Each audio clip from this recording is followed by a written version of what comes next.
ആഗോള ഓഹരി വിപണികൾ ആടിയുലയുന്നു. ട്രംപിന്റെ തീരുവയുദ്ധത്തിൽ തകർന്നടിഞ്ഞ ഏഷ്യൻ വിപണി. US President Donald Trump's relentless assault on global stock markets continues. In one day, investors have lost over 13 lakh crore rupees in India. ലോകം മറ്റൊരു സാമ്പത്തിക മാന്ദ്യത്തിലേക്കോ എന്ന പേടിയിലാണ് എല്ലാവരും. Dollar weakening as recession fears grip Wall Street. എന്നാൽ ഇതിനെല്ലാം നടുക്ക് American പ്രസിഡന്റായ Donald Trump. ശരിക്കും എന്താണ് ഇവിടെ സംഭവിക്കുന്നത്? കഴിഞ്ഞ വർഷം 2024 4 വർഷങ്ങളുടെ ഇടവേളയ്ക്ക് ശേഷം അമേരിക്കൻ പ്രസിഡന്റ് ആകാൻ ഡൊണാൾഡ് ട്രംപ് വന്നപ്പോൾ ഇതാണ് പറഞ്ഞത്. I am your retribution. I am your retribution. ഞാനാണ് നിങ്ങളുടെ പ്രതികാരം. America is being wronged and betrayed. I am your retribution. I am your retribution. Not going to let this happen. അതായത് പറഞ്ഞു വന്നത്, ലോകത്തുള്ള മറ്റ് കൺട്രീസ് എല്ലാം ഇന്ന് അമേരിക്കയ്ക്ക് എഗൻസ്റ്റ് ആണ്. അമേരിക്കയുടെ എക്കോണമി അടിപൊളിയായി മുന്നിലേക്ക് പോകുന്നില്ല. അപ്പോൾ നിങ്ങൾക്ക് വേണ്ടി ഞാൻ പ്രതികാരം ചോദിക്കാം. ഈ ഒരു അജണ്ടയുമായിട്ട്, ഈ ഒരു ക്യാമ്പയിനുമായിട്ടാണ് ഡൊണാൾഡ് ട്രംപ് പ്രസിഡന്റ് ആയത് എന്ന് നമ്മൾ ഓർക്കേണ്ടതുണ്ട്. അങ്ങനെ പ്രസിഡന്റ് ആയ ഡൊണാൾഡ് ട്രംപ് കഴിഞ്ഞ ദിവസം April 2, 2025 ലിബറേഷൻ ഡേ ആയിട്ട് പ്രഖ്യാപിച്ചു. ആ ഒരു ലിബറേഷൻ ഡേയിൽ എല്ലാവരുടെ മുന്നിലും ഒരു വലിയ ബോർഡുമായിട്ട് ഡൊണാൾഡ് ട്രംപ് വന്നിട്ട് ഒരു വലിയ പ്രസ്താവന നടത്തി. In a few moments I will sign a historic executive order instituting reciprocal tariffs on countries throughout the world. Reciprocal, that means they do it to us and we do it to them. ഈ പറഞ്ഞ കാര്യങ്ങൾ നിങ്ങൾക്ക് മുഴുവനായി മനസ്സിലായിട്ടുണ്ടാകില്ല. എന്നാൽ കഴിഞ്ഞ കുറച്ച് ദിവസങ്ങളായിട്ട് ന്യൂസിൽ നിന്നും മറ്റും നിങ്ങൾ ഇതിലെ പല വാക്കുകൾ കേട്ടിട്ടുണ്ടാകും. ടാരിഫ്, അല്ലേ? ട്രംപ് ടാരിഫ് ഏർപ്പെടുത്തിയിട്ടുണ്ട്. അതുപോലെ ഒരു ട്രേഡ് വാർ നടക്കാൻ പോകുന്നുണ്ട്. അങ്ങനെയുള്ള കാരണങ്ങൾ അല്ലെങ്കിൽ അങ്ങനെയുള്ള കാര്യങ്ങൾ ഉണ്ടാകുന്ന ഒരു പ്രസ്താവനയാണ് പുള്ളി അവിടെ നടത്തിയത്. അതായത് ലോകത്തെ എമ്പാടുമുള്ള എല്ലാ രാജ്യങ്ങളെയും എല്ലാ ബിസിനസ് ഇക്കോസിസ്റ്റങ്ങളെയും ഒരു വലിയ അനിശ്ചിതാവസ്ഥയിലേക്ക് വിട്ട ഒരു പ്രസ്താവനയാണ് പുള്ളി നടത്തിയത്. എന്താണ് പുള്ളി പറഞ്ഞത്? സിമ്പിളായിട്ട് പറയാനാണെങ്കിൽ, അതാണ് നമ്മൾ ഇന്നത്തെ മുഴുവൻ വീഡിയോയിൽ മനസ്സിലാക്കാൻ ശ്രമിക്കുന്നത്. എന്നാൽ പുള്ളി പറഞ്ഞ സംഭവം സിമ്പിളായിട്ടൊന്ന് മനസ്സിലാക്കാനാണെങ്കിൽ പുള്ളി പറഞ്ഞത്, മറ്റ് പല രാജ്യങ്ങളിൽ അമേരിക്കയിലേക്ക് കുറെ കാര്യങ്ങൾ കയറ്റി വിടുന്നുണ്ട്. മറ്റ് രാജ്യങ്ങൾ അമേരിക്കയിലേക്ക് കുറെ എക്സ്പോർട്ട്സ് നടത്തുന്നുണ്ട്. എന്നാൽ അമേരിക്കയിൽ നിന്ന് ഈ പറഞ്ഞ രാജ്യങ്ങളിലേക്ക് കാര്യമായി എക്സ്പോർട്ട് നടക്കുന്നില്ല. അതായത് ഈ മറ്റ് രാജ്യങ്ങൾ അമേരിക്കയിൽ നിന്ന് കാര്യമായി ഇമ്പോർട്ട് ചെയ്യുന്നില്ല. അതുപോലെ ഇമ്പോർട്ട് ചെയ്യുന്ന സമയങ്ങളിലും ഈ രാജ്യങ്ങളിൽ അമേരിക്കയിൽ നിന്ന് ഇമ്പോർട്ട് ചെയ്യുന്ന സാധനങ്ങളുടെ പുറത്ത് ഒരു ഇമ്പോർട്ട് ഡ്യൂട്ടി അല്ലെങ്കിൽ ഒരു ടാരിഫ് ഏർപ്പെടുത്തിയിട്ടുമുണ്ട്. അപ്പോൾ ട്രംപ് നോക്കുമ്പോൾ എന്താണ് കാണുന്നത്? മറ്റ് രാജ്യങ്ങളെല്ലാം കുറെ സാധനങ്ങൾ അമേരിക്കയിലേക്ക് എക്സ്പോർട്ട് ചെയ്യുന്നു, എന്നാൽ അമേരിക്കയുടെ സാധനങ്ങൾ മറ്റു രാജ്യങ്ങൾ വാങ്ങുന്നില്ല. അപ്പൊ ഇതൊരു വൺ വേ സ്ട്രീറ്റ് പോലെ ട്രംപിന് തോന്നി. അപ്പൊ ട്രംപിന് അത് ശരിയാക്കണം. അപ്പൊ അത് ശരിയാക്കണമെങ്കിൽ ട്രംപ് നോക്കുന്നത് എന്താ? മറ്റു രാജ്യങ്ങൾ വലിയൊരു ഇമ്പോർട്ട് ഡ്യൂട്ടി അമേരിക്കയുടെ സാധനങ്ങളുടെ പുറത്ത് വെച്ചിട്ടുണ്ട്. അപ്പൊ ട്രംപ് പറയുന്നു, നിങ്ങൾക്ക് ഇനി നിങ്ങളുടെ സാധനം അമേരിക്കയിലേക്ക് കയറ്റി അയക്കണമെങ്കിൽ നിങ്ങളും ഇനി ഒരു ഇമ്പോർട്ട് ഡ്യൂട്ടി അല്ലെങ്കിൽ ടാരിഫ് അടക്കേണ്ടതുണ്ട് എന്നുള്ളത്. ഇതാണ് ഓവറോൾ സമ്മറി. ഇങ്ങനൊരു പ്രസ്താവന നടന്നപ്പോഴാണ് ഞാൻ നേരത്തെ പറഞ്ഞതുപോലെ ലോകമെമ്പാടും അല്ലെങ്കിൽ ലോകത്തെ എല്ലാ രാജ്യങ്ങളും എല്ലാ ബിസിനസ്സുകളും ഒരു അനിശ്ചിതാവസ്ഥയിലേക്ക് കടന്നു പോയിരിക്കുകയാണ്. അനിശ്ചിതാവസ്ഥ എന്ന് പറയുന്നത്, അൺസർട്ടിനിറ്റി എന്ന് പറയുന്നത് ബിസിനസ്സുകൾക്കും എക്കണോമിക്കും സ്റ്റോക്ക് മാർക്കറ്റിനും ഇഷ്ടമുള്ള സംഭവമേ അല്ല. അങ്ങനെ ലോകം തന്നെ ഒരു അനിശ്ചിതാവസ്ഥയിൽ നിൽക്കുമ്പോൾ എനിക്ക് ഉറപ്പുണ്ട് നിങ്ങൾക്കും ഒരു ക്ലാരിറ്റി കുറവുണ്ടാകും. കാരണം കഴിഞ്ഞ കുറെ ദിവസങ്ങളായി പല വാർത്തകളും പല വാക്കുകളും അവിടുന്ന് ഇവിടെ നിന്നും നിങ്ങൾ കേൾക്കുന്നുണ്ടാകും. ട്രംപ് ടാരിഫ് ഏർപ്പെടുത്തി, റെസിപ്രോക്കൽ ടാരിഫ് ഏർപ്പെടുത്തി, അത് കാരണം മാർക്കറ്റ് വീണു. ഇപ്പോൾ ഇതാ മാർക്കറ്റ് തിരിച്ചു കയറുന്നു. ചൈന എന്തോ തിരിച്ചടിക്കുന്നു. ഇപ്പോൾ ഇതാ ഒരു 90 ദിവസത്തിന്റെ പോസ് പറഞ്ഞിരിക്കുന്നു. അങ്ങനെ കുറെ കാര്യങ്ങൾ ചുറ്റും നടക്കുന്നുണ്ട് അല്ലേ? നിങ്ങൾക്കും ഒരു ക്ലാരിറ്റി കുറവുണ്ടാകും. നിങ്ങൾ ഇൻവെസ്റ്റേഴ്സ് ആണെന്ന് വിശ്വസിക്കുന്നു. നമ്മുടെ കമ്മ്യൂണിറ്റിയിൽ കൂടുതൽ ആൾക്കാരും ഇൻവെസ്റ്റേഴ്സ് ആണ്. ഇടയിൽ പോർട്ട്ഫോളിയോ കുറെ താഴേക്ക് പോയി, ഇപ്പൊ കുറച്ചൊന്ന് തിരിച്ചു കയറിയിട്ടുണ്ട്. എന്നാലും എക്കണോമിക്ക് എന്ത് സംഭവിക്കുമെന്ന് ഇപ്പോഴും ഒരു ഉറപ്പില്ലാത്തത് കൊണ്ട് മുന്നിൽ ഇനിയും കാര്യങ്ങൾ മോശമാകുമോ എന്ന പേടിയും നിലനിൽക്കുന്നുണ്ട്. അതുകൊണ്ട് തന്നെയാണ് ഈ വീഡിയോ നമ്മൾ ഇവിടെ ചെയ്യുന്നത്. ഇത്ര കഴിഞ്ഞ കുറച്ച് നാളുകളായി നടക്കുന്ന കാര്യങ്ങളെല്ലാം തന്നെ വളരെ വ്യക്തമായി മനസ്സിലാക്കാനും ആ വ്യക്തത കിട്ടുമ്പോൾ മുന്നിലേക്ക് കാര്യങ്ങൾ നടക്കുമ്പോൾ അപ്പപ്പോൾ കാര്യങ്ങൾ മനസ്സിലാക്കി പോകാനും നിങ്ങളെ ഹെൽപ്പ് ചെയ്യുക എന്നുള്ളതാണ് വീഡിയോയുടെ ലക്ഷ്യം. ഇതുവരെ നടന്നുള്ള എല്ലാ കാര്യങ്ങളും വ്യക്തമായി എക്സ്പ്ലെയിൻ ചെയ്യാൻ, അതിന്റെ ബേസിക്സും ഫണ്ടമെന്റൽസും മനസ്സിലാക്കാൻ, മുന്നിലേക്ക് നിങ്ങളെ എംപവർ ചെയ്യാനായിട്ട്. അപ്പോൾ അതിനെ മുഴുവനായും വ്യക്തമായി മനസ്സിലാക്കണമെങ്കിൽ നമ്മൾ എപ്പോഴും ചെയ്യുന്ന പോലെ വളരെ സ്ട്രക്ചേർഡ് ആയിട്ടുള്ള ഒരു അജണ്ട നമുക്ക് വേണം. എന്തൊക്കെയാണ്?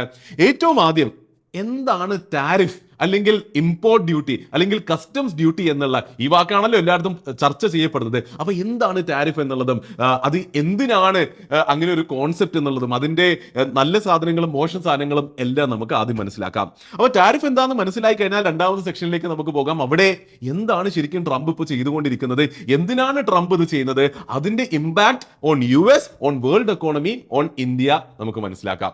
അപ്പോൾ ഇത്രയും കാര്യങ്ങൾ മനസ്സിലാക്കി കഴിഞ്ഞാൽ വളരെ സിമ്പിൾ ആയിട്ട് ഏറ്റവും അവസാനം നമുക്ക് ഇതിന്റെ നമ്മൾ സാധാരണക്കാരുടെ ജീവിതത്തിലേക്ക് ഇതിന്റെ ഇമ്പാക്ട് എന്താണ്, നമ്മൾക്ക് എങ്ങനെ പ്രിപ്പയർഡ് ആകാം, ഇതൊരു റിസഷന് പോസിബിലിറ്റി ഉണ്ടോ, ഇല്ലെങ്കിൽ മാർക്കറ്റ് ഇനിയും ഇടിയാൻ സാധ്യതയുണ്ടോ എന്നുള്ള നമ്മൾക്ക് ഇമ്പാക്ട് ഉണ്ടാകുന്ന സാധനങ്ങളിലേക്ക് പറഞ്ഞിട്ട് നമുക്ക് വീഡിയോ എൻഡ് ചെയ്യാം.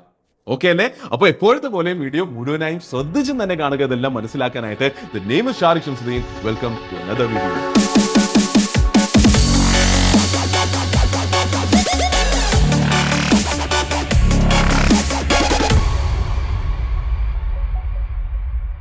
അപ്പൊ ഏറ്റവും ആദ്യം നമുക്ക് എന്താണ് ടാരിഫ് എന്നുള്ളത് വളരെ സിമ്പിൾ ആയിട്ട് ഒരു കഥ കേട്ടുകൊണ്ട് മനസ്സിലാക്കാം. നിങ്ങളൊന്ന് ഇമാജിൻ ചെയ്യുക, നിങ്ങളൊരു TV വാങ്ങാൻ പോവുകയാണ്. ഒരു 50 ഇഞ്ചിന്റെ ഒരു പുതിയ അടിപൊളി TV നിങ്ങൾക്ക് വാങ്ങണം. നിങ്ങളൊരു കടയിലേക്ക് പോയി, അല്ലെങ്കിൽ ആമസോണിൽ പോയി എന്ന് വിചാരിക്കുക. അപ്പോൾ ഏറ്റവും ആദ്യം നിങ്ങളൊരു ഇന്ത്യൻ മാനുഫാക്ചറിന്റെ നല്ലൊരു TV കണ്ടു. അതിന് 30,000 രൂപയാണ് വില. തൊട്ടപ്പുറത്ത് നിങ്ങൾ കാണുന്നു മറ്റൊരു TV. അത് വിൽക്കുന്നത് ഒരു ചൈനീസ് മാനുഫാക്ചറാണ്. ചൈനയിൽ നിന്ന് ഇമ്പോർട്ട് ചെയ്തിട്ട്, ചൈനയിൽ മാനുഫാക്ചർ ചെയ്ത് അത് ഇന്ത്യയിലേക്ക് ഇമ്പോർട്ട് ചെയ്തിട്ടാണ് അവർ വിൽക്കുന്നത്.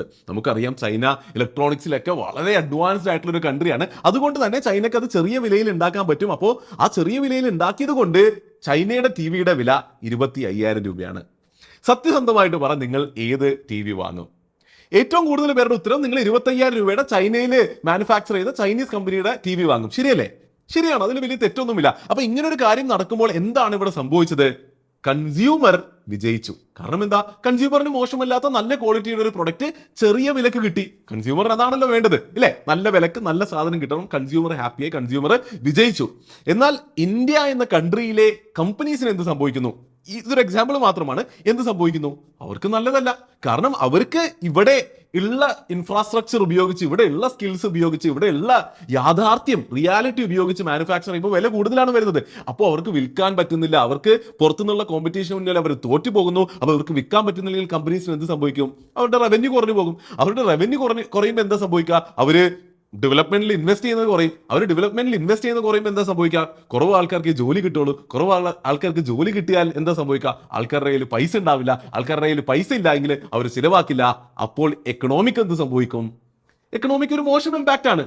അപ്പോൾ നമ്മൾ 25,000 രൂപയുടെ അല്ലെങ്കിൽ വില കുറഞ്ഞ ഒരു ഇമ്പോർട്ടഡ് പ്രൊഡക്റ്റ് ജസ്റ്റ് ബിക്കോസ് അതിന് വില കുറവാണ് എന്നുള്ളത് കൊണ്ട് വാങ്ങുമ്പോൾ നമ്മുടെ ലോക്കൽ ഡൊമസ്റ്റിക് കമ്പനീസിന് മോശം ഉണ്ടാകുന്നു എന്നുള്ളതിലൂടെ നമ്മുടെ എക്കണോമിക്ക് മോശം ഉണ്ടാകുന്നുള്ളൂ, അല്ലേ? Overall economy മോശമാവും. എക്കണോമിയിലൂടെ ഒഴുകുന്ന പൈസ കുറയുന്നു. ആൾക്കാരുടെ കയ്യിലുള്ള പൈസ കുറയുന്നു. ആൾക്കാർ സ്പെൻഡ് ചെയ്യുന്നത് കുറയുന്നു. ഓവറോൾ എക്കണോമി ഡെവലപ്പ് ചെയ്യാതെ നിൽക്കുന്നു. ശരിയാണല്ലോ? അപ്പൊ ഇത് കാണുമ്പോൾ ഇങ്ങനെ എക്കണോമിക്ക് മോശമാവുന്ന കാര്യം തീർച്ചയായിട്ടും മോശമാണ്. അപ്പൊ ഇതിനെ സോൾവ് ചെയ്യാനായിട്ട് ഗവൺമെന്റ് എന്ത് ചെയ്യാം? അതിനെയാണ് ശരിക്കും ഇമ്പോർട്ട് ഡ്യൂട്ടി അല്ലെങ്കിൽ ടാരിഫ് അല്ലെങ്കിൽ കസ്റ്റംസ് ഡ്യൂട്ടി എന്ന് വിളിക്കുന്നത്. അപ്പോൾ ഗവൺമെന്റ് പറയുകയാണ്, നിങ്ങൾ ഈ ഫോറിനിൽ നിന്ന് മുഴുവനായി പ്രൊഡക്റ്റ് ഇമ്പോർട്ട് ചെയ്യുന്ന കമ്പനിയോട് പറയുകയാണ്, നിങ്ങൾ പുറത്തു നിന്ന് മാനുഫാക്ചർ ചെയ്ത് ഇമ്പോർട്ട് ചെയ്യുകയാണെങ്കിൽ ആ പ്രൊഡക്റ്റിന്റെ പുറത്ത് നിങ്ങൾ ഒരു ടാക്സ് അടക്കുക. ആ ടാക്സിനെയാണ് ഇമ്പോർട്ട് ഡ്യൂട്ടി അല്ലെങ്കിൽ ടാരിഫ് അല്ലെങ്കിൽ കസ്റ്റംസ് ഡ്യൂട്ടി എന്ന് വിളിക്കുന്നത്. അപ്പൊ ഈ ഒരു എക്സാമ്പിളിൽ ഗവൺമെന്റ് പറയുകയാണ്, ഈ ഇമ്പോർട്ട് ചെയ്യുന്ന TVയുടെ പുറത്ത് 30% ടാരിഫ് അടക്കുക എന്ന് പറയുകയാണെങ്കിൽ നമ്മുടെ വിലകൾ എന്തായി? ഇന്ത്യൻ TVയുടെ വില 30,000 തന്നെയാണ്. എന്നാൽ ചൈനീസ് TVയുടെ വില 25,000 നിന്ന് 32,500 പോയി. ഇപ്പൊ കൺസ്യൂമർ ഏത് വാങ്ങും? ഇന്ത്യൻ വാങ്ങും, ഇല്ലേ? ക്വാളിറ്റി നല്ലത് തന്നെയാണ്, വില കുറവാണെന്ന് ഇരിക്കെ ഇന്ത്യൻ TV വാങ്ങുമ്പോൾ എന്ത് സംഭവിച്ചു? നേരത്തെ പറഞ്ഞതുപോലെ ഇന്ത്യൻ കമ്പനീസിന് നല്ലതാണ്, ഡൊമസ്റ്റിക് കമ്പനീസിനും ഡൊമസ്റ്റിക് ബിസിനസ് ഇക്കോസിസ്റ്റത്തിനും നല്ലതാണ്. അതുകൊണ്ട് എക്കണോമിക്കും നല്ലതാണ്. നമ്മുടെ കൺസ്യൂമേഴ്സിന് ചെറിയൊരു അടി കിട്ടുന്നുണ്ട്. കാരണം എന്താ? നേരത്തെ അവർക്ക് 25,000 രൂപയ്ക്ക് TV കിട്ടി. ഇപ്പോൾ അതുപോലൊരു TV വാങ്ങാൻ അവരുടെ കയ്യിൽ നിന്ന് 30,000 രൂപ ഇറങ്ങി. അപ്പോൾ കൺസ്യൂമേഴ്സിന് കൂടുതൽ ചിലവുകൾ വരുന്നുണ്ട്. എന്നാൽ ഓവറോൾ എക്കണോമി നോക്കുമ്പോൾ നല്ലതാണ്. എക്കണോമി ത്രൈവ് ചെയ്യും, എക്കണോമി ബെറ്റർ ആകും, കമ്പനീസിന് കയ്യിൽ പൈസ വരും. അങ്ങനെ കമ്പനീസ് കൂടുതൽ ആൾക്കാരെ ഹയർ ചെയ്യും. ഈ കൺസ്യൂമേഴ്സ് എന്ന് പറയുന്ന ആരാ? ഇതുപോലുള്ള പല കമ്പനികളിൽ വർക്ക് ചെയ്യുന്ന ആൾക്കാരാണല്ലോ. അപ്പോൾ അവർക്ക് സാലറി കിട്ടും, സാലറി കൂടുതൽ കിട്ടാൻ സാധ്യതയുണ്ട്. അപ്പോൾ അങ്ങനെ സാധനങ്ങളുടെ വില കുറച്ച് കൂടിയാലും ചിലപ്പോൾ കുഴപ്പമില്ലാതെ കാര്യങ്ങൾ മുന്നിലേക്ക് പോകാം എന്നൊരു ഇതാണ് കഥ. അപ്പോൾ ഇത് കേട്ടതിലൂടെ നിങ്ങൾക്ക് സംഭവം മനസ്സിലായി എന്ന് വിചാരിക്കുന്നു. അങ്ങനെയാണെങ്കിൽ നമുക്ക് ഇതിന്റെ ഒരു ലിറ്ററൽ തിയറിറ്റിക് ഡെഫിനിഷനിലേക്ക് വരാം. എന്താണ് tariff? A tariff is a tax imposed by a government on goods and services imported from other countries. എന്താണ്? ഒരു രാജ്യം മറ്റ് രാജ്യത്തിൽ നിന്ന് ഇമ്പോർട്ട് ചെയ്യുന്ന ഗുഡ്സിന്റെയും സർവീസസിന്റെ പുറത്ത് ഇമ്പോസ് ചെയ്യുന്ന ഒരു ടാക്സിനെയാണ് ടാരിഫ് എന്ന് പറയുന്നത്. അപ്പോൾ ഒരു ചോദ്യമുള്ളത്, എന്തിനാണ് ഈ രാജ്യങ്ങൾ ഇമ്പോർട്ട് ഡ്യൂട്ടി എന്നുള്ള ഈ ഒരു കോൺസെപ്റ്റ് കൊണ്ടുവന്നത്? നമ്മുടെ നേരത്തെ കഥ കേട്ടിട്ടുണ്ടെങ്കിൽ നിങ്ങൾക്ക് ഓവറോൾ ഒരു ഐഡിയ ഉണ്ടാകും. അതിനെ സ്ട്രക്ചേർഡ് ആയിട്ട് നമുക്കൊന്ന് മനസ്സിലാക്കാം. അതായത് ഇമ്പോർട്ട് ഡ്യൂട്ടി എന്നൊരു കോൺസെപ്റ്റ് ഉള്ളത് കൊണ്ടാണ് ഒരു കൺട്രിക്ക് ആ കൺട്രിയിലെ ഡൊമസ്റ്റിക് ബിസിനസ് ഇക്കോസിസ്റ്റത്തിനെ പ്രൊട്ടക്ട് ചെയ്യാൻ സാധിക്കുക. അപ്പൊ അങ്ങനെ പ്രൊട്ടക്ട് ചെയ്യുമ്പോഴാണ് അവിടുത്തെ ലോക്കൽ ബിസിനസ്സസ് വളരുക. അങ്ങനെ ലോക്കൽ ബിസിനസ്സസ് വളരുമ്പോൾ ആ രാജ്യത്തെ ആൾക്കാർക്ക് ജോലി കിട്ടും, ആൾക്കാരുടെ കയ്യിൽ പൈസ വരും, അവർ ചെലവാക്കാൻ തുടങ്ങും. അങ്ങനെ ആ എക്കണോമി ത്രൈവ് ആകും. അപ്പൊ ഇങ്ങനെ ഒരു എക്കണോമിനെ നല്ല രീതിയിൽ വളർത്തിക്കൊണ്ടുവരാനാണ് ശരിക്കും ഇമ്പോർട്ട് ഡ്യൂട്ടി എന്നുള്ളൊരു ടൂളിനെ പല രാജ്യങ്ങളും ഉപയോഗിക്കുന്നത്. അതുപോലെ മനസ്സിലാക്കേണ്ട മറ്റൊരു കാര്യം, ഒരു രാജ്യം ഡെവലപ്പ് ആയിക്കൊണ്ടിരിക്കുമ്പോൾ അവിടുത്തെ ആൾക്കാരുടെ ജീവിത സാഹചര്യം മെച്ചപ്പെടുമ്പോൾ അവർക്ക് ബെറ്റർ ആൻഡ് ബെറ്റർ പ്രൊഡക്ട്സ് വേണമെന്ന് തോന്നും. ശരിയല്ലേ? ഐഫോണൊക്കെ ഉപയോഗിക്കാൻ എല്ലാവർക്കും ആഗ്രഹമുണ്ട്, ഇല്ലെങ്കിൽ ഇമ്പോർട്ടഡ് ആയിട്ടുള്ള അടിപൊളി കാറുകൾ ഉപയോഗിക്കാനും പലർക്കും ആഗ്രഹമുണ്ട്. അപ്പോൾ അങ്ങനെ ആൾക്കാർക്ക് നാച്ചുറലി പുറത്തുള്ള സാധനങ്ങൾ വേണമെന്ന് ഇരിക്കെ ആ സാധനങ്ങൾ ഇമ്പോർട്ട് ചെയ്യുകയാണ് ചെയ്യുക. അപ്പോൾ അതിന്റെ പുറത്തൊരു ഇമ്പോർട്ട് ഡ്യൂട്ടി വരുമ്പോൾ ഗവൺമെന്റിന് അത് എക്സ്ട്രാ റവന്യൂ കൂടിയാണ്. ഗവൺമെന്റ് പൈസ ഉണ്ടാക്കുന്ന ഒരിക്കലും മോശം കാര്യമില്ലല്ലോ. അപ്പോൾ എന്തിന് ഇമ്പോർട്ട് ഡ്യൂട്ടി എന്നൊരു ചോദ്യം ചോദിച്ചാൽ, ലാർജറായിട്ട് ഒരു എക്കണോമീനെ നല്ല രീതിയിൽ വളർത്തിക്കൊണ്ടുവരാനായിട്ട് ഇമ്പോർട്ട് ഡ്യൂട്ടി എന്നൊരു ടൂളിനെ ഒരു രാജ്യം ഉപയോഗിക്കും. അങ്ങനെ അതിനെ നല്ല രീതിയിൽ ഉപയോഗിക്കുന്നതിലൂടെ ആ രാജ്യം നല്ല രീതിയിൽ വളരും, അവിടുത്തെ എക്കണോമി നന്നാകും, അതുപോലെ ഗവൺമെന്റിന്റെ കയ്യിലേക്ക് പൈസ വരികയും ചെയ്യും. അപ്പോൾ എന്തിന് ഇമ്പോർട്ട് ഡ്യൂട്ടി എന്ന് മനസ്സിലായ സ്ഥിതിക്ക് അടുത്ത മനസ്സിലാക്കേണ്ട ഏറ്റവും ഇമ്പോർട്ടന്റ് ആയിട്ടുള്ള സംഭവം ഇത് എങ്ങനെ ഇൻ റിയാലിറ്റി ഉപയോഗിക്കപ്പെടുന്നു എന്നുള്ളതാണ്. അതായത് ഒരു രാജ്യത്തിന് വളരെ വ്യക്തമായ ഒരു ധാരണയുണ്ടാകും ആ രാജ്യത്തിന്റെ സ്ട്രെങ്ത്സ് എന്താണ്, വീക്ക്നെസ്സസ് എന്താണ് എന്നുള്ളത്. അപ്പൊ അവരുടെ സ്ട്രെങ്ത്സും വീക്ക്നെസ്സും മനസ്സിലാക്കിയിട്ടാണ് പല പ്രൊഡക്ട്സിന്റെ പുറത്ത് പല ഇമ്പോർട്ട് ഡ്യൂട്ടി അവർ ഡിസൈഡ് ചെയ്യുക, അല്ലെങ്കിൽ പല ടാരിഫ് അവർ ഡിസൈഡ് ചെയ്യുക. ഇപ്പൊ ഇന്ത്യയുടെ എക്സാമ്പിൾ എടുക്കാനാണെങ്കിൽ നമ്മുടെ ഏറ്റവും വലിയ സ്ട്രെങ്ത്സുകളിൽ ഒന്ന് എന്താണ്? മാനുഫാക്ചറിംഗില് ഫാർമ പ്രൊഡക്ട്സ് ആണല്ലോ. ലോകത്തിലെ മുഴുവൻ ലോകം നോക്കിയാൽ ഫാർമ മാനുഫാക്ചറിംഗ് ഹബ്ബാണ് ഇന്ത്യ എന്ന് വേണമെങ്കിൽ നമുക്ക് പറയാം. അപ്പൊ അത് നമ്മുടെ സ്ട്രെങ്ത് ആണെന്നിരിക്കെ നമ്മൾ പുറത്തുനിന്ന് ഫാർമ പ്രൊഡക്ട്സ് ഇമ്പോർട്ട് ചെയ്യുമ്പോൾ അതിന്റെ പുറത്ത് വലിയൊരു ഇമ്പോർട്ട് ഡ്യൂട്ടി വെക്കേണ്ടതുണ്ടോ? ഇല്ല. അതുകൊണ്ട് തന്നെ നോക്കുകയാണെങ്കിൽ ഇന്ത്യൻ ഗവൺമെന്റ് ഫാർമ പ്രൊഡക്ട്സിന്റെ ഇമ്പോർട്ടിൽ വലിയ ഇമ്പോർട്ട് ഡ്യൂട്ടി വെച്ചിട്ടില്ല, അല്ലെങ്കിൽ ടാരിഫ് വെച്ചിട്ടില്ല. അതേസമയം സോളാർ സെൽസ് അല്ലെങ്കിൽ സോളാർ പാനലുകൾ ഇന്ന് പോപ്പുലർ ആയിക്കൊണ്ടിരിക്കുകയാണ്. എന്നാൽ സോളാർ പാനലിന്റെ കേസ് എടുക്കുകയാണെങ്കിൽ ഇന്ത്യയിലെ മാനുഫാക്ചറേഴ്സ് നന്നായി വരുന്നേ ഉള്ളൂ, അവർ ഡെവലപ്പായി വരുന്നതേ ഉള്ളൂ. ഇന്ത്യയിൽ അത് അത്ര അടിപൊളിയായിട്ടുള്ള മാനുഫാക്ചറിങ് ഇപ്പോഴും ഇല്ല. എന്നാൽ ചൈനയാണെങ്കിലോ, ചൈന സോളാർ പാനൽ മാനുഫാക്ചറിംഗിൽ എത്രയോ വർഷങ്ങൾ മുൻപിലാണ്. അപ്പോൾ ഇവിടെ നമ്മുടെ നാട്ടിലെ സോളാർ മാനുഫാക്ചറിംഗ് കമ്പനീസിനെ പ്രൊട്ടക്ട് ചെയ്യേണ്ടതുണ്ടല്ലോ. അപ്പൊ എന്ത് ചെയ്യും? ഇന്ത്യൻ ഗവൺമെന്റ് പറയും സോളാർ പാനലിന്റെ ഇമ്പോർട്ടിൽ ഹൈ ഇമ്പോർട്ട് ഡ്യൂട്ടി ഉണ്ട് എന്നുള്ളത്. അപ്പൊ ഇങ്ങനെ ഇത് വളരെ കോണ്ടെക്സ്റ്റുവൽ ആണ്. ആ പോയിന്റാണ് ഞാൻ പറയാൻ ആഗ്രഹിക്കുന്നത്. ഓരോ കൺട്രീസും അവരുടെ സ്ട്രെങ്സും വീക്ക്നെസ്സും നോക്കിയിട്ട് പല പ്രൊഡക്ട്സിന്റെ പുറത്ത് പല ഇമ്പോർട്ട് ഡ്യൂട്ടി ആയിരിക്കും ഡിസൈഡ് ചെയ്യുക. അപ്പൊ ഇന്ത്യ മറ്റ് രാജ്യങ്ങളിൽ നിന്ന് ഈടാക്കുന്ന ഇമ്പോർട്ട് ഡ്യൂട്ടിയുടെ കുറച്ച് എക്സാമ്പിൾസ് പറയാനാണെങ്കിൽ, സോളാർ പാനലിന്റെ എക്സാമ്പിൾ തന്നെ ആദ്യം എടുക്കാം. നിയർലി 20% ഇമ്പോർട്ട് ഡ്യൂട്ടി ഉണ്ട്. മോട്ടോർ സൈക്കിൾസിലേക്ക് നോക്കുകയാണെങ്കിൽ നിയർലി 30%. ഇലക്ട്രോണിക്സിന് നോക്കുകയാണെങ്കിൽ അറൌണ്ട് 20%. അപ്പോൾ നിങ്ങൾക്ക് ആ ഒരു പോയിന്റ് കിട്ടി എന്ന് മനസ്സിലാക്കുന്നു. അപ്പോൾ ഇവിടെ നമ്മൾ മനസ്സിലാക്കേണ്ടത്, നേരത്തെ പറഞ്ഞതുപോലെ ഓരോ രാജ്യവും അവരുടെ കോണ്ടെക്സ്റ്റിൽ നിന്ന് അവരുടെ റിയാലിറ്റി മനസ്സിലാക്കിക്കൊണ്ട് പല ഇമ്പോർട്ട് ഡ്യൂട്ടി അല്ലെങ്കിൽ ടാരിഫ് പല കൺട്രീസിൽ നിന്നും അവിടുത്തെ മാനുഫാക്ചറേഴ്സിൽ നിന്നും സാധനങ്ങൾ ഇമ്പോർട്ട് ചെയ്യുമ്പോൾ ഈടാക്കുന്നുണ്ട്. അപ്പോൾ എന്തായാലും ടാരിഫിനെ പറ്റിയും ഇത്രയും മനസ്സിലായ സ്ഥിതിക്ക് ഇനി ഇതിന്റെ ഇമ്പാക്ട് എന്താണ്, ശരിക്കും ഇത് നല്ലതാണോ മോശമാണോ എന്നുള്ള ചർച്ചയിലേക്ക് നമുക്ക് പോകാം. അപ്പോൾ നിങ്ങൾ എന്തായാലും പറയും, ഇത്ര നേരം നമ്മൾ ചർച്ച ചെയ്തത് വെച്ച് ഇതെന്തായാലും ഒരു വളരെ നല്ല കാര്യം എന്നുള്ള രീതിയിലാണല്ലോ എന്നുള്ളത് നിങ്ങൾ പറയും. ശരിയാണ്. ഫണ്ടമെന്റലി നോക്കുകയാണെങ്കിൽ ഇത് നാടിന്റെ എക്കണോമിയുടെ നന്മയ്ക്ക് വേണ്ടി ചിന്തിക്കപ്പെട്ടൊരു സംഭവമാണ്. പക്ഷേ with a lot of things in life നമ്മൾ ഇതിനെ എങ്ങനെ ഉപയോഗിക്കുന്നു എന്നുള്ളത് വളരെ ക്രിട്ടിക്കലാണ്. ഇമ്പോർട്ട് ഡ്യൂട്ടീനെ ഓരോ രാജ്യങ്ങളും എത്ര നന്നായി ഇംപ്ലിമെന്റ് ചെയ്യുന്നു, അതിനെ എങ്ങനെ യൂസ് ചെയ്യുന്നു, അത് വളരെ നന്നായി യൂസ് ചെയ്താൽ മാത്രമേ നല്ല ഔട്ട്കം ഉണ്ടാകുള്ളൂ. ഇപ്പോൾ ഇതേ ഇമ്പോർട്ട് ഡ്യൂട്ടി വെച്ചിട്ടാണ് ട്രംപ് പല വിധത്തിലുള്ള പ്രശ്നങ്ങൾ ഉണ്ടാകുകയും അതൊരു ട്രേഡ് വാറിലേക്ക് പോകുന്നു എന്ന് പോലും പറയുന്നത്. അപ്പോൾ നല്ല രീതിയിൽ ഉപയോഗിച്ചാൽ നല്ലതാണെന്ന് മനസ്സിലാക്കുമ്പോൾ അത് മോശം രീതിയിൽ ഉപയോഗിക്കപ്പെടാനും അത് വളരെ വലിയ മോശം ഔട്ട്കമ്മുകളിലേക്ക് നീങ്ങാനും സാധ്യതയുണ്ട് എന്ന് നമ്മൾ മനസ്സിലാക്കുക. എന്നാലും ഇത് ഒരു ചർച്ച നടത്തണമെന്നുള്ളത് കൊണ്ട് ഇതിന്റെ നല്ല വശങ്ങൾ പറയാനാണെങ്കിൽ വളരെ എളുപ്പമാണ്. ഇപ്പോൾ നമ്മൾ പറഞ്ഞതുപോലെ നല്ല രീതിയിൽ ഉപയോഗിച്ചാൽ ഒരു എക്കണോമിക്ക് അത് നല്ലതാണ്. ആ എക്കണോമിയിലെ കമ്പനികൾ വളരും, ആ എക്കണോമിയിലെ ആൾക്കാരുടെ കയ്യിൽ പൈസ വരും, ആ എക്കണോമിയിലൂടെ പൈസ ഒഴുകും, ആ എക്കണോമി നന്നാകും, ത്രൈവ് ചെയ്യും, ബെറ്റർ ആകും. ഇതൊക്കെയാണല്ലോ നല്ല കാര്യങ്ങൾ. അപ്പൊ നമുക്ക് മോശം കാര്യങ്ങളിലേക്ക് വരാം. അപ്പൊ മോശം കാര്യങ്ങളിൽ നമ്മൾ നേരത്തെ ഡിസ്കസ് ചെയ്ത ഒരു സംഭവം ഉണ്ട്. എന്താ? TV വാങ്ങാൻ പോയപ്പോൾ 25,000 രൂപ നിങ്ങൾക്ക് ചിലവാക്കാൻ മതിയായിരുന്നു, ഇവഞ്ച്വലി 30,000 രൂപ ചിലവ് ചെയ്യേണ്ടി വന്നു. അതായത് ഈ ഇമ്പോർട്ട് ഡ്യൂട്ടി എന്ന് പറയുന്ന സംഭവം ഗവൺമെന്റ് ആ കൺട്രിയുടെ പുറത്തോ ആ കൺട്രിയിലെ കമ്പനിയുടെ പുറത്തോ ഇമ്പോർട്ട് അവിടെ നിന്ന് എക്സ്പോർട്ട് ചെയ്യുന്ന നമ്മൾ ഇമ്പോർട്ട് ചെയ്യുന്ന ആ കമ്പനിയുടെ പുറത്തോ ഈടാക്കുമ്പോൾ ഇവഞ്ച്വലി ആ എക്സ്ട്രാ ടാക്സ് പാസ് ഓൺ ആകുന്നത് എൻഡ് കൺസ്യൂമറിന്റെ പുറത്താണ്. ടിവിയുടെ കേസിൽ 32,500 7,500 രൂപയുടെ ഇമ്പോർട്ട് ഡ്യൂട്ടി എക്സ്ട്രാ വന്നപ്പോൾ അത് കൊടുത്തതാരാ? എൻഡ് കൺസ്യൂമർ ആണ്. അപ്പൊ കൺസ്യൂമേഴ്സിന് ഇവഞ്ച്വലി സാധനങ്ങൾ വാങ്ങാനുള്ള വില കൂടുന്നു, അല്ലെങ്കിൽ കൂടുതൽ പൈസ ചിലവാക്കേണ്ടി വരും എന്നൊരു ബാഡ് സൈഡ് തീർച്ചയായിട്ടും ഉണ്ട്.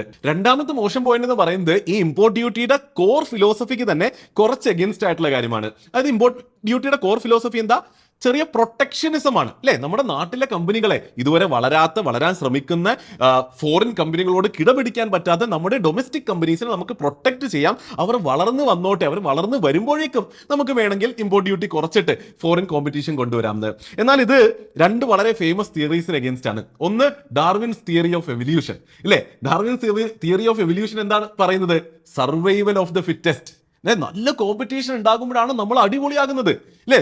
ചുറ്റും വലിയ കോമ്പറ്റീഷൻ ഉണ്ടാകുമ്പോൾ അതിൽ സർവൈവ് ചെയ്യാനായിട്ട് നമ്മൾ ഇന്നോവേറ്റ് ചെയ്യും ഇല്ലേ? നമ്മൾ അടിപൊളിയാകും, നമ്മൾ കുറെ കൂടെ ബെറ്റർ ആകാൻ ശ്രമിക്കും. അങ്ങനെയാണ് നമ്മൾ പേഴ്സണലി ബെറ്റർ ആകുന്നത്. ഡാർവിൻ പറഞ്ഞതനുസരിച്ച് സ്പീഷീസ് മുന്നിലേക്ക് പോകുന്നത്. ഞാൻ അതിനെ ഈ ഒരു കോണ്ടെക്സ്റ്റിൽ ഉപയോഗിക്കുന്നത് കമ്പനീസിനെ പുറത്താണ്. ഇപ്പോൾ ഒരു രാജ്യത്തിന്റെ കമ്പനീസിനെ മുഴുവനായി പ്രൊട്ടക്ട് ചെയ്ത് വെക്കുകയാണ്. അവരുടെ അടുത്ത് പറയുകയാണ് പുറത്തുനിന്ന് ഒരു കോമ്പറ്റീഷനും ഇല്ല എന്ന് പറഞ്ഞാൽ വാട്ട് ഇഫ് ഇവർ ഇന്നോവേറ്റ് ചെയ്യൽ നിർത്തിയാലോ? ഈ കമ്പനീസ് ഒരു വളരെ ലേഡ് ബാക്ക് ആയിട്ട് ഞങ്ങളൊന്നും ഇന്നോവേറ്റ് ഒന്നും ചെയ്യുന്നില്ല, ഇങ്ങനെ തട്ടിമുട്ടിയും പോയാൽ മതി എന്നുള്ളൊരു അവസ്ഥയിലേക്ക് ഈ കമ്പനി പോയാൽ എന്ത് സംഭവിക്കും? എക്കണോമി ഇവഞ്ച്വലി ഗ്രോ ആവുകയല്ല, അല്ലെങ്കിൽ നല്ലൊരു പേസിൽ ഗ്രോ ആവില്ല, വളരെ സ്ലോ പേസിൽ വളരെ മന്ദം മാത്രമേ ഗ്രോ ആവുള്ളൂ. അറ്റ് ദ സെയിം ടൈം ലോകം ചിലപ്പോൾ വേറെ എവിടെയെങ്കിലും എത്തിയേക്കാം, ലോകത്തെ മറ്റ് രാജ്യങ്ങൾ എവിടെയെങ്കിലും എത്തിയേക്കാം. ഞാൻ നേരത്തെ രണ്ട് തിയറി എന്ന് പറഞ്ഞു. രണ്ടാമത്തെ സ്ഥാനം ഞാൻ ശക്തമായി വിശ്വസിക്കുന്ന മറ്റൊരു ഫിലോസഫിയാണ് you are the average of 5 people around you. ശരിയല്ലേ? വളരെ ശരിയായിട്ടുള്ള ഒരു തിയറിയാണ് അതും. അപ്പോൾ ഇവിടെയും ഈ കമ്പനീസിനെ പ്രൊട്ടക്ട് ചെയ്തിട്ട് ചുറ്റും വളരെ ഇന്നോവേറ്റീവ് ആയിട്ടുള്ള കോമ്പറ്റീറ്റേഴ്സ് ഇല്ല എങ്കിൽ ഈ കൺട്രീസ് സ്ലാക്ക് ചെയ്യാൻ തുടങ്ങിയാലോ, അവർ മടി പിടിച്ചിട്ട് ഇന്നോവേറ്റ് ചെയ്യാതിരുന്നാലോ എന്നുള്ള പോയിന്റിലേക്കാണ് ഞാൻ തിരിച്ചു വരുന്നത്. അങ്ങനെ സംഭവിക്കുകയാണെങ്കിൽ അത് കൺട്രിക്ക് തിരിച്ച് വർക്ക് ചെയ്യും. ഈ കമ്പനികൾ ഒരിക്കലും നന്നായില്ല എങ്കിൽ ഗ്ലോബൽ കൺട്രീസിന്റെ റേസിൽ ഈ ഒരു കൺട്രി മോശമായി പോയേക്കാം. പക്ഷെ ഇത് കുറെ വോട്ടും ഇഫ്സും ബട്ട്സും ഒക്കെ ഉള്ള ഒരു സംഭവമാണ്. കമ്പനികൾ മോശമായാൽ എങ്കിലേ ഉള്ളൂ. അത് മോശമാകാതിരിക്കാനുള്ള കാര്യങ്ങൾ ചെയ്യട്ടെ എന്ന്, അത് കമ്പനീസ് ചെയ്യട്ടെ എന്നും രാജ്യം ചെയ്യട്ടെ എന്നും പ്രതീക്ഷിച്ചുകൊണ്ട് നമുക്ക് ചർച്ച മുന്നിലേക്ക് കൊണ്ടുപോകാം. അപ്പോൾ ഗുഡ് തിങ്സ് മേജർ ആയിട്ട് മനസ്സിലായിട്ടുണ്ട്, ബാഡ് തിങ്സും മനസ്സിലായിട്ടുണ്ട്. എന്നാൽ ഇതിനെല്ലാം ഇടയിൽ ഒളിച്ചിരിക്കുന്ന ഒരു വളരെ മേജർ ആയിട്ടുള്ള ഒരു ബാഡ് തിങ് ഉണ്ട്, ഒരു മോശം സംഭവമുണ്ട് ഇമ്പോർട്ട് ഡ്യൂട്ടിയുടെ. അതിലേക്കാണ് നമ്മൾ ചർച്ച മുന്നിലേക്ക് കൊണ്ടുപോകേണ്ടത്. കാരണം അതാണ് ഇന്ന് ലോകത്തെമ്പാടും നടന്നുകൊണ്ടിരിക്കുന്നത്. അതായത് ഇമ്പോർട്ട് ഡ്യൂട്ടി അല്ലെങ്കിൽ ടാരിഫ് എന്ന ഈ ഒരു സംഭവം പല രാജ്യങ്ങളും നല്ല രീതിയിൽ ഉപയോഗിച്ചില്ല എങ്കിൽ പല രാജ്യങ്ങളുടെയും ഈഗോ ഹർട്ട് ആവുകയും അവര് വളരെ ലോജിക്കൽ അല്ലാത്ത രീതിയിൽ ചിന്തിക്കുകയും ഇവഞ്ച്വലി അതൊരു ട്രേഡ് വാറിലേക്ക് എത്തിയേക്കാം. അതാണ് ഇന്ന് ചെറുതായി സംഭവിച്ചുകൊണ്ടിരിക്കുന്നത്. അങ്ങനെയുള്ള ചർച്ചകളാണ് നടന്നുകൊണ്ടിരിക്കുന്നത്. അതുകൊണ്ടാണ് നേരത്തെ പറഞ്ഞ പോലെ ഒരു അനിശ്ചിതാവസ്ഥയിൽ ഇന്ന് ലോകം നിലനിൽക്കുന്നത്. എന്തുകൊണ്ടാണ്? ഇതൊരു ട്രേഡ് വാറിലേക്ക് എത്താമെന്നുള്ളത് കൊണ്ടാണ്. അപ്പോൾ നമ്മൾ ട്രേഡ് വാർ എങ്ങനെയാണ് ഇമ്പോർട്ട് ഡ്യൂട്ടി മോശമായി രീതിയിൽ ഉപയോഗിക്കുന്നത് ട്രേഡ് വാറിലേക്ക് എത്തുന്നത് എന്ന് മനസ്സിലാക്കേണ്ടതുണ്ട്. അപ്പോൾ ഇവിടെയും നമ്മൾ വളരെ സിമ്പിൾ ആയിട്ട് ഇതിനെ ബ്രേക്ക് ഡൗൺ ചെയ്ത് മനസ്സിലാക്കേണ്ടതുണ്ട്. ഫോർ എക്സാമ്പിൾ, ഒരു കൺട്രി എ ഉണ്ട്, കൺട്രി ബി ഉണ്ട്. ഈ കൺട്രി എ കൺട്രി ബിയിൽ നിന്ന് കുറച്ച് പ്രൊഡക്ട്സ് ഇമ്പോർട്ട് ചെയ്യുമ്പോൾ അതിന്റെ പുറത്തൊരു ഇമ്പോർട്ട് ഡ്യൂട്ടി അല്ലെങ്കിൽ ടാരിഫ് വെക്കുന്നു. അപ്പോൾ ഇത് കാണുമ്പോൾ കൺട്രി ബി എന്ത് ചെയ്യും? കൺട്രി ബി വെറുതെ ഇരിക്കില്ലല്ലോ. കൺട്രി ബി നോക്കുമ്പോൾ എന്താ, ഈ കൺട്രി എ ഞാൻ ചെയ്യുന്ന കുറച്ച് എക്സ്പോർട്ടിന്റെ പുറത്ത് ടാരിഫ് വെച്ചിട്ടുണ്ട്. അങ്ങനെയാണെങ്കിൽ അവിടെ നിന്ന് ഞാൻ കുറച്ച് സാധനങ്ങൾ ഇമ്പോർട്ട് ചെയ്യുന്നുണ്ടല്ലോ, അതിന്റെ പുറത്ത് കൺട്രി എന്റെ പുറത്ത് ഒരു ടാരിഫ് ഏർപ്പാടാക്കാം എന്ന് കൺട്രി ബി ചിന്തിക്കുന്നു. ഇത് കാണുന്ന കൺട്രി എന്ത് ചെയ്യും? ഇതാണ് ഞാൻ നേരത്തെ പറഞ്ഞ പോലെ ഈഗോവും മനുഷ്യന്റെ ഇമോഷൻസും ലോജിക്കൽ അല്ലാത്ത തിങ്കിങ്ങും എല്ലാം ഇതിനിടയിലേക്ക് വരികയാണ് എങ്കിൽ കൺട്രി എ എന്ത് ചെയ്യും? അത് ശരി, കൺട്രി ബി ഈ കുറച്ച് പ്രൊഡക്ട്സിന്റെ എന്റെ എക്സ്പോർട്ടിന്റെ പുറത്ത് ഇങ്ങനെ ഒരു ടാരിഫ് ഏർപ്പെടുത്തിയിട്ടുണ്ടോ? അങ്ങനെയാണെങ്കിൽ കൺട്രി ബിയിൽ നിന്ന് കുറച്ച് സാധനങ്ങൾ കൂടി വരുന്നുണ്ടല്ലോ, അതിൽ കൂടി ഞാനൊരു ടാരിഫ് ഏർപ്പെടുത്തിയാലോ എന്ന്. ഈ ഒരു ലൂപ്പ് മനസ്സിലാക്കുന്നുണ്ടോ? അങ്ങനെ പല പ്രൊഡക്ട്സിന്റെ അടുത്ത് നിന്നും അവർ തമ്മിലുള്ള എൻറ്റയർ ട്രേഡ്, അവരുടെ ഇടയിലുള്ള കച്ചവടത്തിന്റെ പുറത്ത് എന്തായി? വോറായി. പല സ്ഥലത്തിന്റെ പുറത്തും പല സാധനങ്ങളുടെ പുറത്തും പലതരത്തിലുള്ള ടാരിഫ് വെക്കുമ്പോൾ അത് കൈൻഡ് ഓഫ് ഒരു വോർ. അതിനാണ് ട്രേഡ് വോർ എന്ന് വിളിക്കുന്നത്. ഇവിടെ ഇങ്ങനെ സംഭവിക്കുമ്പോൾ എന്താണ് ശരിക്കും സംഭവിക്കുന്നത്? നേരത്തെ പറഞ്ഞ കഥയാ. എന്താ സംഭവിക്കുന്നത്? ഈ രണ്ട് കൺട്രീസിലെയും മാനുഫാക്ചറേഴ്സ് ആണ് എഫക്ട് ആവുന്നത്. ആ രണ്ട് കൺട്രീസിലെയും ബിസിനസ്സസ് എഫക്ട് ആവുകയാണ്. അതാകും എന്ത് ചെയ്യും? നേരത്തെ പറഞ്ഞ സെയിം സൈക്കിളാണ്. ബിസിനസ്സസ് എഫക്റ്റ് ആകുമ്പോൾ ആൾക്കാരുടെ കയ്യിലുള്ള പൈസ കുറയും, അതായത് സാലറി കുറയും, പുതിയ ഹയറിംഗ് കുറയും, അവരുടെ ഇൻവെസ്റ്റ്മെന്റ് കുറയും, ആ കമ്പനികൾ ആ കൺട്രീസിൽ ഇൻവെസ്റ്റ് ചെയ്യുന്ന പൈസ കുറയും, ആൾക്കാരുടെ കയ്യിൽ പൈസ കുറവ് വരുമ്പോൾ അവർ സ്പെൻഡ് ചെയ്യുന്നത് കുറയും. അപ്പോൾ എന്ത് സംഭവിക്കും? രണ്ട് കൺട്രിയുടെയും എക്കണോമി താഴേക്ക് പോകാനുള്ള സാധ്യതയുണ്ട്. രണ്ട് കൺട്രിയിലും ഇൻഫ്ലേഷൻ കൂടാനും റിസഷൻ ഉണ്ടാകാനുമുള്ള സാധ്യതയുണ്ട്. ട്രേഡ് വാർ എന്താണെന്ന് ചെറുതായി മനസ്സിലാകുന്നുണ്ടോ? അപ്പോൾ ഇമ്പോർട്ട് ഡ്യൂട്ടി ശരിയായ രീതിയിൽ ഉപയോഗിക്കുന്നില്ല എന്ന് മറ്റൊരു കൺട്രിക്ക് തോന്നുകയാണെങ്കിൽ ആ തോന്നലിൽ നിന്ന് പരസ്പരമുള്ള ഒരു ഒരു വാറിനുള്ള ഒരു മത്സരത്തിനുള്ള ഒരു പരസ്പരം മൽപ്പിടുത്തത്തിനുള്ള ഒരു ടൂളായി മാറാം ഇമ്പോർട്ട് ഡ്യൂട്ടി അല്ലെങ്കിൽ ടാരിഫ്. അതൊക്കെയാണ് ചെറുതായി ഇന്ന് നടന്നുകൊണ്ടിരിക്കുന്നത്. അപ്പൊ ഈ പറഞ്ഞ കാര്യങ്ങളൊന്നും ഒരിക്കലും ഒരു ഹൈപ്പോത്തറ്റിക്കലായിട്ട് ആരും ഉണ്ടാക്കി പറയുന്ന സംഭവമൊന്നുമല്ല. ഇത് പലതവണ ചരിത്രത്തിൽ പ്ലേ ഔട്ട് ചെയ്തിട്ടുണ്ട്, നടന്നിട്ടുണ്ട്. അപ്പൊ അതിൽ വളരെ രസകരമായ ഒരു കഥയുണ്ട്, ഒരു എക്സാമ്പിൾ ഉണ്ട്. അത് നമുക്ക് പെട്ടെന്നൊന്ന് കേൾക്കാം. ചിക്കൻ വാർ എന്നാണ് ഇത് അറിയപ്പെട്ടിരുന്നത്. അതായത് ഒരു ട്രേഡ് വാറിന്റെ കഥയാണ്. 1960കളിലാണ് ഇത് നടക്കുന്നത്. വേൾഡ് വാർ 2 കഴിഞ്ഞിരിക്കുന്ന അമേരിക്കയിൽ വളരെ നല്ല രീതിയിൽ ചിക്കന്റെ പ്രൊഡക്ഷൻ ഉണ്ടായിരുന്നു. അപ്പോൾ യൂറോപ്യൻ കൺട്രീസ് എസ്പെഷ്യലി ജർമ്മനിയൊക്കെ നോക്കുകയാണെങ്കിൽ അവരുടെ ഇന്റേണൽ അവിടെ തന്നെ ഉണ്ടായിരുന്ന ചിക്കന്റെ പ്രൊഡക്ഷൻ അത്ര കൂടുതൽ ഉണ്ടായിരുന്നില്ല. അപ്പോൾ എന്ത് ചെയ്തു? അമേരിക്കയിൽ നിന്ന് ചിക്കൻ എക്സ്പോർട്ട് ചെയ്യാൻ തുടങ്ങി, അല്ലെങ്കിൽ ജർമ്മനിയിലേക്ക് അമേരിക്കയിൽ നിന്ന് ചിക്കൻ ഇമ്പോർട്ട് ചെയ്യാൻ തുടങ്ങി. അപ്പോൾ എന്താ സംഭവിച്ചത്? അമേരിക്കയിൽ കുറേ അധികം പ്രൊഡ്യൂസ് ചെയ്യുന്നതുകൊണ്ട് ചെറിയ വിലക്ക് അമേരിക്കയിലെ ചിക്കൻ പ്രൊഡ്യൂസേഴ്സിന് ജർമ്മനിയിലേക്ക് എത്തിക്കാൻ സാധിച്ചു. അപ്പോൾ ജർമ്മനിയിലെ ചിക്കൻ പ്രൊഡ്യൂസേഴ്സിന്, ചിക്കൻ ഫാർമേഴ്സിന് നഷ്ടമുണ്ടാകാൻ തുടങ്ങി. അപ്പോൾ എന്ത് സംഭവിച്ചു? ജർമ്മനി അമേരിക്കയിൽ നിന്നുള്ള ചിക്കൻ ഇമ്പോർട്ടിന്റെ പുറത്ത് 25% ഇമ്പോർട്ട് ഡ്യൂട്ടി വെച്ചു. ഇത് കണ്ട അമേരിക്ക എന്ത് ചെയ്തു? നോക്കി നിന്നില്ല. അപ്പൊ കാരണം അമേരിക്കയുടെ ചിക്കന്റെ എക്സ്പോർട്ട് വളരെ വലുതായിരുന്നു ജർമ്മനിയിലേക്ക്, അതിന് മേജർ ആയിട്ടുള്ള ഹിറ്റ് സംഭവിച്ചു. അപ്പൊ അമേരിക്ക എന്ത് ചെയ്തു?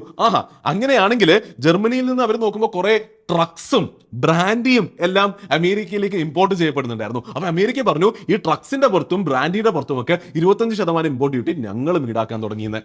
എന്താണ് ഇവിടെ സംഭവിക്കുന്നത്? രണ്ട് രാജ്യത്തെയും കൺസ്യൂമേഴ്സ് കുറെ പൈസ കൊടുക്കേണ്ടി വരുന്നു. അവിടുത്തെ ജർമ്മനിയിലാണെങ്കിൽ ട്രക്സിന്റെയും ബ്രാൻഡിന്റെയും മാനുഫാക്ചറേഴ്സ് നഷ്ടമുണ്ടാവുകയാണ്, അവരുടെ എക്സ്പോർട്ട് കുറയാൻ സാധ്യതയുണ്ട്. അമേരിക്കയിലാണെങ്കിൽ ചിക്കന്റെ എക്സ്പോർട്ടേഴ്സിന്റെ ലാഭം കുറയാൻ സാധ്യതയുണ്ട്. അപ്പൊ അങ്ങനെ ഓവറോൾ പല പ്രശ്നങ്ങൾ ഉണ്ടാകുന്ന ഒരു അവസ്ഥയിലേക്ക് പോയി എന്ന് നമുക്കിവിടെ കാണാൻ സാധിക്കുന്നുണ്ട്. അപ്പോൾ നിങ്ങൾക്ക് അഗൈൻ ഈ ഒരു കഥയിലൂടെ കുറച്ചുകൂടി ശക്തമായിട്ട് ഇമ്പോർട്ട് ഡ്യൂട്ടി ശരിയായ രീതിയിൽ ഉപയോഗിച്ചില്ല എങ്കിൽ, ശരിയായ രീതിയിൽ ഉപയോഗിക്കുന്നത് എന്ന് മറ്റുള്ളവർക്ക് തോന്നിയില്ല എങ്കിൽ പോലും അതൊരു ട്രേഡ് വാറിലേക്ക് എങ്ങനെ പോയി എന്ന് മനസ്സിലായി എന്ന് ഞാൻ വിശ്വസിക്കുന്നു.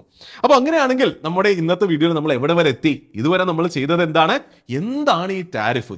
എന്തിനാണ് ഈ കൺട്രീസ് ടാരിഫ് കണ്ടുപിടിച്ചത്? എന്തിനാണ് ഈടാക്കുന്നത്? ഇത് നല്ലതാണോ മോശമാണോ? ഇത് എപ്പോൾ മോശമാകാം? മോശമായാൽ എന്ത് സംഭവിക്കാം എന്നുള്ളതെല്ലാം മനസ്സിലായല്ലോ? ഉറപ്പാണല്ലോ? കാരണം ഇത്രയും മനസ്സിലായാലാണ് മുന്നിലേക്കുള്ള കഥ മനസ്സിലാകുള്ളൂ. അപ്പോൾ ഇത്രയും മനസ്സിലായിട്ടുണ്ട് എങ്കിൽ നമുക്ക് ഇനി ക്രക്സ് ഓഫ് ദ മാറ്ററിലേക്ക്, അല്ലെ, നമ്മുടെ വിഷയത്തിന്റെ ഏറ്റവും കാതലായ ഭാഗത്തിലേക്ക് പോകാം. എന്താണ് ട്രംപ് ശരിക്കും ഇപ്പോൾ ചെയ്തത്? What did Trump do? അത് കാരണം എന്തൊക്കെയാണ് ഇപ്പോൾ സംഭവിച്ചുകൊണ്ടിരിക്കുന്നത്? എന്തുകൊണ്ടാണ്, അല്ലെങ്കിൽ എന്തിനാണ് ട്രംപ് ഇത് ചെയ്തത് എന്ന് നമുക്ക് മനസ്സിലാക്കാം. അപ്പോൾ ട്രംപ് വലിയൊരു സംഭവമാണ് ചെയ്തത്. നമ്മൾ ആദ്യം പറഞ്ഞതുപോലെ ഏപ്രിൽ 2-ാം തീയതി വന്നിട്ടൊരു പ്രസ്താവന നടത്തുകയാണ്. ഏത് പ്രൊഡക്റ്റ് അമേരിക്കയിലേക്ക് ഇമ്പോർട്ട് ചെയ്താലും അതിൻ്റെ പുറത്തൊരു ബ്ലാങ്കറ്റ് ടാരിഫ് ആയിരിക്കുമെന്ന്. ഈ ബ്ലാങ്കറ്റ് ടാരിഫ് എത്രയാണെന്നുള്ളത് ഡിസൈഡ് ആകുന്നത് പ്രൊഡക്റ്റിനെ വെച്ചിട്ടല്ല, ഏത് കൺട്രിയിൽ നിന്നാണ് ഇമ്പോർട്ട് ചെയ്യുന്നത് എന്നുള്ളത് വെച്ചാണ്. ഫോർ എക്സാമ്പിൾ, ഇപ്പോൾ നമ്മൾ നേരത്തെ ഇന്ത്യയുടെ കേസ് പറഞ്ഞപ്പോൾ സോളാർ പാനൽ ഇന്ത്യയിൽ വീക്ക്നെസ് ആണ്. അപ്പോൾ ഇന്ത്യയിലെ കമ്പനീസിനെ സപ്പോർട്ട് ചെയ്യാനായിട്ട് ഏത് കൺട്രിയിൽ നിന്ന് സോളാർ പാനൽ ഇമ്പോർട്ട് ചെയ്താലും 20% ഇമ്പോർട്ട് ഡ്യൂട്ടി എന്ന് പറയുന്നു. വളരെ ലോജിക്കലായിട്ടുള്ള, ഇന്ത്യയുടെ ആവശ്യങ്ങൾക്ക് വേണ്ടിയും ഇന്ത്യയുടെ ഡൊമസ്റ്റിക് എക്കണോമിനെ സപ്പോർട്ട് ചെയ്യാനായിട്ടുള്ള ഒരു സംഭവമാണ്. അപ്പോൾ ഇത് വളരെ ലോജിക്കലാണ്, മറ്റ് കൺട്രീസിന് മനസ്സിലാക്കാം. എന്നാൽ അമേരിക്ക ഇവിടെ എന്താണ് ചെയ്യുന്നത്? ട്രംപ് പറയുന്നത് സോളാർ പാനൽ ആയിക്കോട്ടെ, എന്തോ സംഭവം ആയിക്കോട്ടെ, ഏത് രാജ്യത്ത് നിന്നാണോ ഇമ്പോർട്ട് ആകുന്നത് അതിന്റെ ബേസിസിലാണ് ഒരു ബ്ലാങ്കറ്റ് ടാരിഫ്. അപ്പോൾ സോളാർ പാനൽ ഇന്ത്യയിൽ നിന്നാണ് ഇമ്പോർട്ട് ചെയ്യുന്നതെങ്കിൽ ടാരിഫ് ഇത്രയാണ്. എന്നാൽ അതേ സോളാർ പാനൽ മറ്റൊരു കൺട്രിയിൽ നിന്നാണ് ഇമ്പോർട്ട് ചെയ്യുന്നതെങ്കിൽ മറ്റൊരു ടാരിഫാണ്. ഈ ഒരു ലോജിക്കിനെ ഒന്ന് സൈഡിൽ നിന്ന് നിങ്ങളൊന്ന് ആലോചിച്ച് നോക്കിയേ, മറ്റൊരു കൺട്രി ആയിട്ടൊന്ന് ആലോചിച്ച് നോക്കിയേ. നേരത്തെ നമ്മൾ ട്രേഡ് വാർ പഠിച്ചപ്പോൾ എന്താണ് പറഞ്ഞത്? എങ്ങനെ ഇമ്പോർട്ട് ഡ്യൂട്ടി ഉപയോഗിക്കുന്നു എന്നുള്ളതിന്റെ ഒപ്റ്റിക്സ്, അത് എങ്ങനെ ബാക്കിയുള്ളവർ നോക്കിക്കാണുന്നു എന്നുള്ളത് വളരെ ഇമ്പോർട്ടൻ്റ് ആണ്. ഒരു കൺട്രിയുടെ ശരിക്കും വീക്ക്നെസ്സിന് വേണ്ടിയാണ് ഒരു കമ്പനി ഇമ്പോർട്ട് ഡ്യൂട്ടി ഈടാക്കുന്നത് എങ്കിൽ അത് മറ്റൊരു കൺട്രിയുടെ ഈഗോനെ ഹർട്ടാക്കില്ല. അപ്പൊ കാര്യങ്ങൾ ചിലപ്പോൾ കുഴപ്പമില്ലാതെ മുന്നിലേക്ക് പോകും. എന്നാൽ ഇവിടെ സംഭവിക്കുന്നത് എന്താണ്? നീ അങ്ങനെ ചെയ്തതുകൊണ്ട് ഞാൻ നിന്നോട് ഇങ്ങനെ ചെയ്യുന്നു എന്ന് ട്രംപ് ശരിക്കും പറയുകയല്ലേ ചെയ്തത്. അപ്പൊ നീ ടിറ്റ് ഫോർ ടാറ്റ് എന്നുള്ള ഒരു കളിയിലേക്ക് ഇറങ്ങുമ്പോൾ അപ്പുറത്തിരിക്കുന്ന ആൾക്ക് ഇഷ്ടപ്പെടുമോ? അപ്പുറത്തിരിക്കുന്ന ആൾക്ക് ഇഷ്ടപ്പെടില്ല എങ്കിൽ ഇത് എവിടേക്കെത്തും? ഒരു ട്രേഡ് വാറിലേക്ക് എത്തും അല്ലെ. അപ്പൊ ഇതൊക്കെ കൊണ്ടാണ് സ്റ്റോക്ക് മാർക്കറ്റ് ഇടിയുന്നതും ഗ്ലോബൽ റിസഷൻ നടക്കാൻ പോകുമോ എന്നുള്ള പേടിയും എല്ലാം നിലനിൽക്കുന്നത്. അപ്പൊ എന്തായാലും ആ പേടിയും ട്രേഡ് വാറിന്റെ പോസിബിലിറ്റിയും ഒക്കെ നമുക്ക് സൈഡിലേക്ക് വെക്കാം. അതിലേക്ക് നമുക്ക് എന്തായാലും ഉടനെ തന്നെ തിരിച്ചു വരാം. പക്ഷെ അതിനു മുൻപ് നമ്മൾ ഡിസ്കസ് ചെയ്യേണ്ടത് ശരിക്കും എന്താണ് ട്രംപ് ചെയ്തത്, അതിനേക്കാൾ ഇമ്പോർട്ടന്റ്ലി എന്തിനാണ് ട്രംപ് ഇത് ചെയ്യുന്നത്. എന്തൊക്കെയാണെങ്കിലും കുറെ അഡ്വൈസേഴ്സ് ഒക്കെ ഉള്ള വളരെ ഇന്റലിജന്റ് ആയിട്ട് കാര്യങ്ങൾ ലൈക് ഡിസിഷൻസ് എടുക്കുമെന്നൊരു എക്സ്പെക്ടേഷൻ US പ്രസിഡന്റിന്റെ അടുത്തുനിന്നില്ലേ. അപ്പോൾ എന്തിനത് ചെയ്തു എന്ന് കൂടി നമ്മൾ മനസ്സിലാക്കേണ്ടതുണ്ട്. അപ്പോൾ ട്രംപ് എന്ത് ചെയ്തു എന്നുള്ളതിലേക്ക് തിരിച്ചു വരികയാണെങ്കിൽ നേരത്തെ പറഞ്ഞതുപോലെ ഒരു കൺട്രിയുടെ പുറത്തുനിന്ന് ബ്ലാങ്കറ്റ് ആയിട്ടുള്ള ഒരു ടാരിഫ് ഈടാക്കുകയാണ് എന്തൊരു പ്രൊഡക്റ്റ് ആണെങ്കിലും. ഇപ്പൊ എക്സാമ്പിൾ എടുക്കാനാണെങ്കിൽ അവർ ഇന്ത്യയുടെ അടുത്ത് പറയുകയാണ്, പുള്ളി മറ്റേ ബോർഡൊക്കെ ആയിട്ട് വന്നല്ലോ, അപ്പോൾ ബോർഡിൽ എഴുതിയിട്ടുണ്ട്, ഇന്ത്യയുടെ അടുത്ത് പറയുകയാണ്, ഇന്ത്യ നീ എന്നിൽ നിന്ന് 52-53% ടാരിഫ് ഈടാക്കുന്നില്ലേ, അങ്ങനെയാണെങ്കിൽ ഞാൻ നിന്റെ അടുത്ത് നിന്ന് ഏത് പ്രൊഡക്റ്റ് ആണെങ്കിലും 26% ടാരിഫ് ഈടാക്കുമെന്ന്. അതേപോലെ ചൈനയുടെ അടുത്ത് പറയുകയാണ്, ചൈന നീ എൻ്റെ അടുത്ത് നിന്ന് 64-66% ടാരിഫ് ഈടാക്കുന്നില്ലേ, അതുകൊണ്ട് ഏതൊരു പ്രൊഡക്റ്റിന് ചൈനയിൽ നിന്ന് US-ലേക്ക് ഇമ്പോർട്ട് ചെയ്യുന്നുണ്ടെങ്കിലും അതിന്റെ പുറത്ത് 34%, അതിന്റെ പകുതി 34% ടാരിഫ് ഈടാക്കുന്നത്. പാവം പിടിച്ച വിയറ്റ്നാമിന്റെ അടുത്ത് പറയുകയാണ്, വിയറ്റ്നാം 92% ആണല്ലോ എന്നിൽ നിന്ന് ടാരിഫ് ഈടാക്കുന്നത്, അങ്ങനെയാണെങ്കിൽ വിയറ്റ്നാമിൽ നിന്ന് കുറേ പ്രൊഡക്ട്സ് അമേരിക്കയിൽ നിന്ന് ഇമ്പോർട്ട് ചെയ്യപ്പെടുന്നതാണ്, അതിന്റെ പുറത്ത് 46% ടാരിഫ് ഈടാക്കുമെന്ന്. അപ്പൊ ഇവിടുത്തെ യാഥാർത്ഥ്യം ശരിക്കും നമ്മൾ മനസ്സിലാക്കേണ്ടതുണ്ട്. ശരിക്കും ഇന്ത്യ ഇറസ്പെക്റ്റീവ് ആയിട്ട് ഒരു ബ്ലാങ്കറ്റ് ആയിട്ട് ഏതൊരു പ്രൊഡക്റ്റിന്റെ പുറത്തു നിന്നും അമേരിക്കയിൽ നിന്ന് ഏതൊരു പ്രൊഡക്റ്റ് ഇമ്പോർട്ട് ചെയ്താലും 53 അവർ പറയുന്ന പോലെ 53% ടാരിഫ് ഈടാക്കുന്നുണ്ടോ? ഇല്ല. ഓരോ പ്രൊഡക്റ്റ് നേരത്തെ പറഞ്ഞ പോലെ ഓരോ പ്രൊഡക്റ്റിന്റെ പുറത്തു നിന്നും നമ്മുടെ യാഥാർത്ഥ്യങ്ങൾക്കനുസരിച്ചുള്ള ഇമ്പോർട്ട് ഡ്യൂട്ടി മാത്രമേ ഇന്ത്യ ഈടാക്കുന്നുള്ളൂ. ഒരു എക്സാമ്പിൾ പറയാനാണെങ്കിൽ ടർബോ ജെറ്റ് പോലുള്ള സംഭവങ്ങളൊക്കെയാണ് ഇന്ത്യ അമേരിക്കയിൽ നിന്ന് ഇമ്പോർട്ട് ചെയ്യുന്ന ഏറ്റവും ഹയസ്റ്റ് എമൗണ്ടിൽ ഇമ്പോർട്ട് ചെയ്യുന്ന സാധനങ്ങളിൽ ഒന്നാണ് ടർബോ ജെറ്റ്. ഈ ടർബോ ജെറ്റിന്റെ പുറത്ത് പോലും നിയർ 15% എത്ര 53 അല്ല, നിയർ 15% ഇമ്പോർട്ട് ഡ്യൂട്ടി മാത്രമേ ഇന്ത്യ ഈടാക്കുന്നുള്ളൂ. അവിടെയാണ് US പറയുന്ന 53% ടാരിഫ് ഉണ്ട് എന്നുള്ളത്. നമുക്ക് നമ്മുടെ വിയറ്റ്നാമിന്റെ കേസിലേക്ക് വരാം. വിയറ്റ്നാം ഓൺ ആൻ ആവറേജ് US-ൽ നിന്ന് വരുന്ന പ്രൊഡക്ട്സിന്റെ പുറത്ത് ഇമ്പോർട്ട് ഡ്യൂട്ടി 5% ഉള്ളൂ. അവിടെയാണ് അമേരിക്ക പറയുന്നത് 92% ടാരിഫ് ഉണ്ട്, അതുകൊണ്ട് ഇനി വിയറ്റ്നാമിൽ നിന്ന് എന്ത് സംഭവം അമേരിക്കയിൽ കൊടുക്കണമെങ്കിൽ 46% ടാരിഫ് വേണമെന്ന് പറയുകയാണ്. അപ്പോൾ ഇവിടെ വലിയൊരു മിസ്മാച്ച് ഉണ്ട്. എവിടെ ഒരു രാജ്യം അമേരിക്കയിൽ നിന്ന് എത്ര ടാരിഫ് ഈടാക്കുന്നു എന്നുള്ള കാൽക്കുലേഷന്റെ ലോജിക്ക് വളരെ തെറ്റാണ്. ഇത് ഞാൻ പറയുന്നതല്ല, ലോകത്തിലെ വളരെ വലിയ എക്കണോമിക്സും എല്ലാവരും ഇന്ന് ഒന്നടങ്കം പറയുന്ന സംഭവമാണ്. ട്രംപ് ഓരോ രാജ്യം അമേരിക്കയിൽ നിന്ന് എത്ര ടാരിഫ് ഈടാക്കുന്നു എന്നുള്ള കാൽക്കുലേഷൻ അത്ര സയന്റിഫിക് അല്ല എന്നുള്ളത്. അപ്പൊ ഇവിടെയാണ് ആ ഒരു കാൽക്കുലേഷൻ നമ്മളൊന്ന് വളരെ പെട്ടെന്ന് മനസ്സിലാക്കേണ്ടതുണ്ട്. എന്നാലാണ് കാര്യങ്ങൾ മുഴുവനായി മനസ്സിലാകുള്ളൂ. കുറച്ചൊന്ന് കോംപ്ലിക്കേറ്റഡ് ആയേക്കാം, എന്നാലും ഞാൻ പെട്ടെന്ന് പറയാം. അപ്പോൾ ട്രംപ് പറയുന്നത് ട്രംപിന്റെ US ഗവൺമെന്റിന്റെ ടാരിഫ് കാൽക്കുലേറ്റ് ചെയ്യുന്ന ഫോർമുല ഇതാണ് എന്നുള്ളതാണ്. അതായത് tariff charge by country X is equal to trade deficit between the nations, between X and US divided by export from X into US. ഇങ്ങനെ കാൽക്കുലേറ്റ് ചെയ്യുമ്പോൾ ആ കൺട്രി US-ൽ നിന്ന് ഈടാക്കുന്ന ടാരിഫിന്റെ ഒരു ബ്ലാങ്കറ്റ് ഫോർമുല കിട്ടുമെന്നാണ് ട്രംപ് അവകാശപ്പെടുന്നത്. ഇതാണ് ഞാൻ നേരത്തെ പറഞ്ഞതുപോലെ ലോകത്തുള്ള പലരും ഇതിനോട് യോജിക്കുന്നില്ല, എന്നാലും ഇതാണ് ട്രംപ് ഉപയോഗിച്ചിരിക്കുന്നത്. അപ്പോൾ ഈ ഫോർമുല ഉപയോഗിച്ചിട്ട് എങ്ങനെയാണ് ഇന്ത്യയുടെ 53% വന്നത് എന്ന് നമുക്ക് മനസ്സിലാക്കാം. അപ്പോൾ ഇന്ത്യയുടെ കേസ് നോക്കുകയാണെങ്കിൽ ഇന്ത്യ US-ലേക്ക് എക്സ്പോർട്ട് ചെയ്യുന്ന വാല്യൂ ഒരു വർഷം നോക്കുകയാണെങ്കിൽ നിയർലി $89 ബില്യൺ ആണ്. അതുപോലെ ഇന്ത്യ US-ൽ നിന്ന് സാധനങ്ങൾ ഇമ്പോർട്ട് ചെയ്യുന്നതിന്റെ ടോട്ടൽ വാല്യൂ നോക്കുകയാണെങ്കിൽ അത് നിയർലി $40 ബില്യൺ ആണ്. അപ്പോൾ നേരത്തെ ഞാൻ ട്രേഡ് ഡെഫിസിറ്റ് ന്യൂമറേറ്ററിൽ പറഞ്ഞു അല്ലേ, ട്രേഡ് ഡെഫിസിറ്റ് എന്ന് പറഞ്ഞാൽ എക്സ്പോർട്ട് മൈനസ് ഇമ്പോർട്ട് ആണ്. അപ്പോൾ അത് അമേരിക്കയുടെ സൈഡിൽ നിന്ന് നോക്കുമ്പോൾ, അമേരിക്ക മറ്റൊരു രാജ്യത്തിന്റെ കമ്പാരിസണിൽ നോക്കുമ്പോൾ ആ രാജ്യം അമേരിക്കയിലേക്ക് കൊടുക്കുന്ന സാധനങ്ങൾ അമേരിക്കയിൽ നിന്ന് എടുക്കുന്ന സാധനങ്ങളെക്കാളും കൂടുതലാണെങ്കിൽ അവിടെ ഒരു ട്രേഡ് ഡെഫിസിറ്റ് ഉണ്ടെന്നാണ് അമേരിക്ക പറയുന്നത്. അപ്പൊ ഇന്ത്യയുടെ കേസിൽ എന്താ ട്രേഡ് ഡെഫിസിറ്റ് അല്ലേ? അതെ, കാരണം ഇന്ത്യ അങ്ങോട്ട് $89 ബില്യൺ സാധനം കൊടുക്കുന്നുണ്ട്, ഇങ്ങോട്ട് $40 ബില്യൺ സാധനമേ ഇമ്പോർട്ട് ചെയ്യുന്നുള്ളൂ. അപ്പൊ അതിന്റെ ഡിഫറൻസ് ആണ് ട്രേഡ് ഡെഫിസിറ്റ്. അത് ന്യൂമറേറ്ററിൽ വന്നു. ഡിനോമിനേറ്ററിൽ എന്താ? Export from India into US. അത് എത്രയാണ്? $89 ബില്യൺ. ഈ ഒരു മാത്ത് ചെയ്യുമ്പോൾ എത്ര കിട്ടുന്നുണ്ട്? നിയർലി 53% കിട്ടുന്നുണ്ട് അല്ലേ? ഈ ഒരു ലോജിക്ക് വെച്ചിട്ടാണ് ട്രംപും അമേരിക്കൻ ഗവൺമെന്റും പറയുന്നത് ഇന്ത്യ അമേരിക്കയുടെ പുറത്ത് വെക്കുന്ന ടാരിഫ് 53%, അതുപോലെയാണ് വിയറ്റ്നാം 92% എന്ന് പറയുന്നത്. എന്തുകൊണ്ടാ? റീസൺ ഒന്നേ ഉള്ളൂ, വിയറ്റ്നാം കുറേയധികം ഫുട്വെയറും ക്ലോത്തിങ്ങും എല്ലാം അമേരിക്കയിലേക്ക് എക്സ്പോർട്ട് ചെയ്യുന്നുണ്ട്. എന്നാൽ വിയറ്റ്നാം ചെറിയൊരു കൺട്രിയാണ്. വിയറ്റ്നാമിന് അമേരിക്കയിൽ നിന്ന് അത്ര സാധനങ്ങൾ ഇമ്പോർട്ട് ചെയ്യേണ്ട ആവശ്യമില്ല. ആ ഒരു ട്രേഡ് ഡെഫിസിറ്റിന്റെ ആ ട്രേഡിംഗ് മിസ്മാച്ച് ഉള്ളത് കൊണ്ട്, അത് ചെറുതായൊരു വൺ വേ സ്ട്രീറ്റ് ആയതുകൊണ്ടാണ് എന്ത് വിയറ്റ്നാമിന് 92% ടാരിഫ് ഉണ്ട് എന്ന് പറയപ്പെടുന്നത്. അപ്പോൾ വിഷയം നിങ്ങൾക്ക് മനസ്സിലായി വരുന്നു എന്ന് വിശ്വസിക്കുന്നു. അപ്പോൾ എന്തിനിത് ട്രംപ് ചെയ്തു എന്നുള്ള ചർച്ചയിലേക്ക് ഇനി വരാം. എന്തിനാണ്? നമ്മൾ ആദ്യം പറഞ്ഞതുപോലെ ട്രംപിന് വൺ വേ സ്ട്രീറ്റുകൾ വേണ്ട. ട്രംപ് പറയുന്നു, നിങ്ങളുടെ രാജ്യത്ത് നിന്ന് സാധനങ്ങൾ അമേരിക്കയിലേക്ക് കയറ്റി അയക്കുന്നുണ്ട് എങ്കിൽ നിങ്ങൾ അമേരിക്കയിൽ നിന്നും കുറെ സാധനങ്ങൾ എടുക്ക്. അങ്ങനെ കുറെ സാധനങ്ങൾ നിങ്ങളിലേക്ക് എടുക്കുകയാണെങ്കിൽ ആ ട്രേഡ് ഡെഫിസിറ്റ് കുറയും.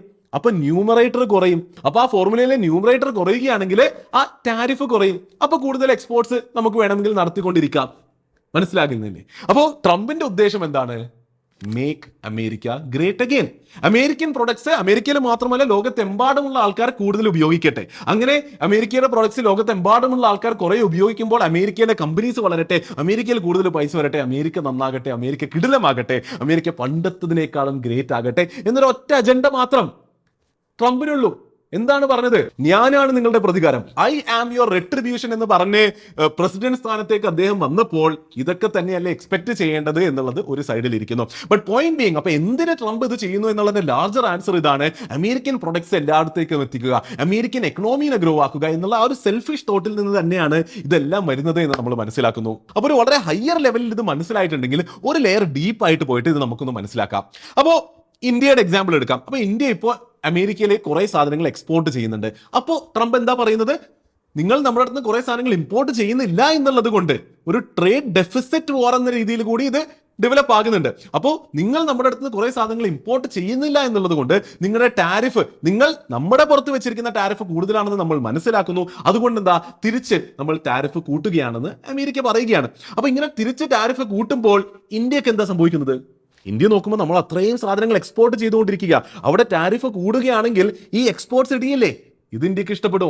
കാരണം എന്താ, ഇന്ത്യയുടെ എക്സ്പോർട്സ് കുറയുകയാണെങ്കിൽ ഇന്ത്യയുടെ ഇത്രയും എക്സ്പോർട്ട് ചെയ്യുന്ന കമ്പനീസിന്റെ റവന്യൂ കുറയും. അങ്ങനെ കമ്പനീസിന്റെ റവന്യൂ കുറയുകയാണെങ്കിൽ എന്താ, നമ്മൾ നേരത്തെ പറഞ്ഞ സെയിം സൈക്കിൾ കണ്ടിന്യൂ ചെയ്യും. ആൾക്കാരുടെ കയ്യിലുള്ള പൈസ കുറയും, ജോലി കുറയും, എക്കണോമിയിലുള്ള പൈസ കുറയും. അപ്പോൾ എക്സ്പോർട്ട് കുറയാൻ ഇന്ത്യൻ ഗവൺമെന്റ് ആഗ്രഹിക്കോ?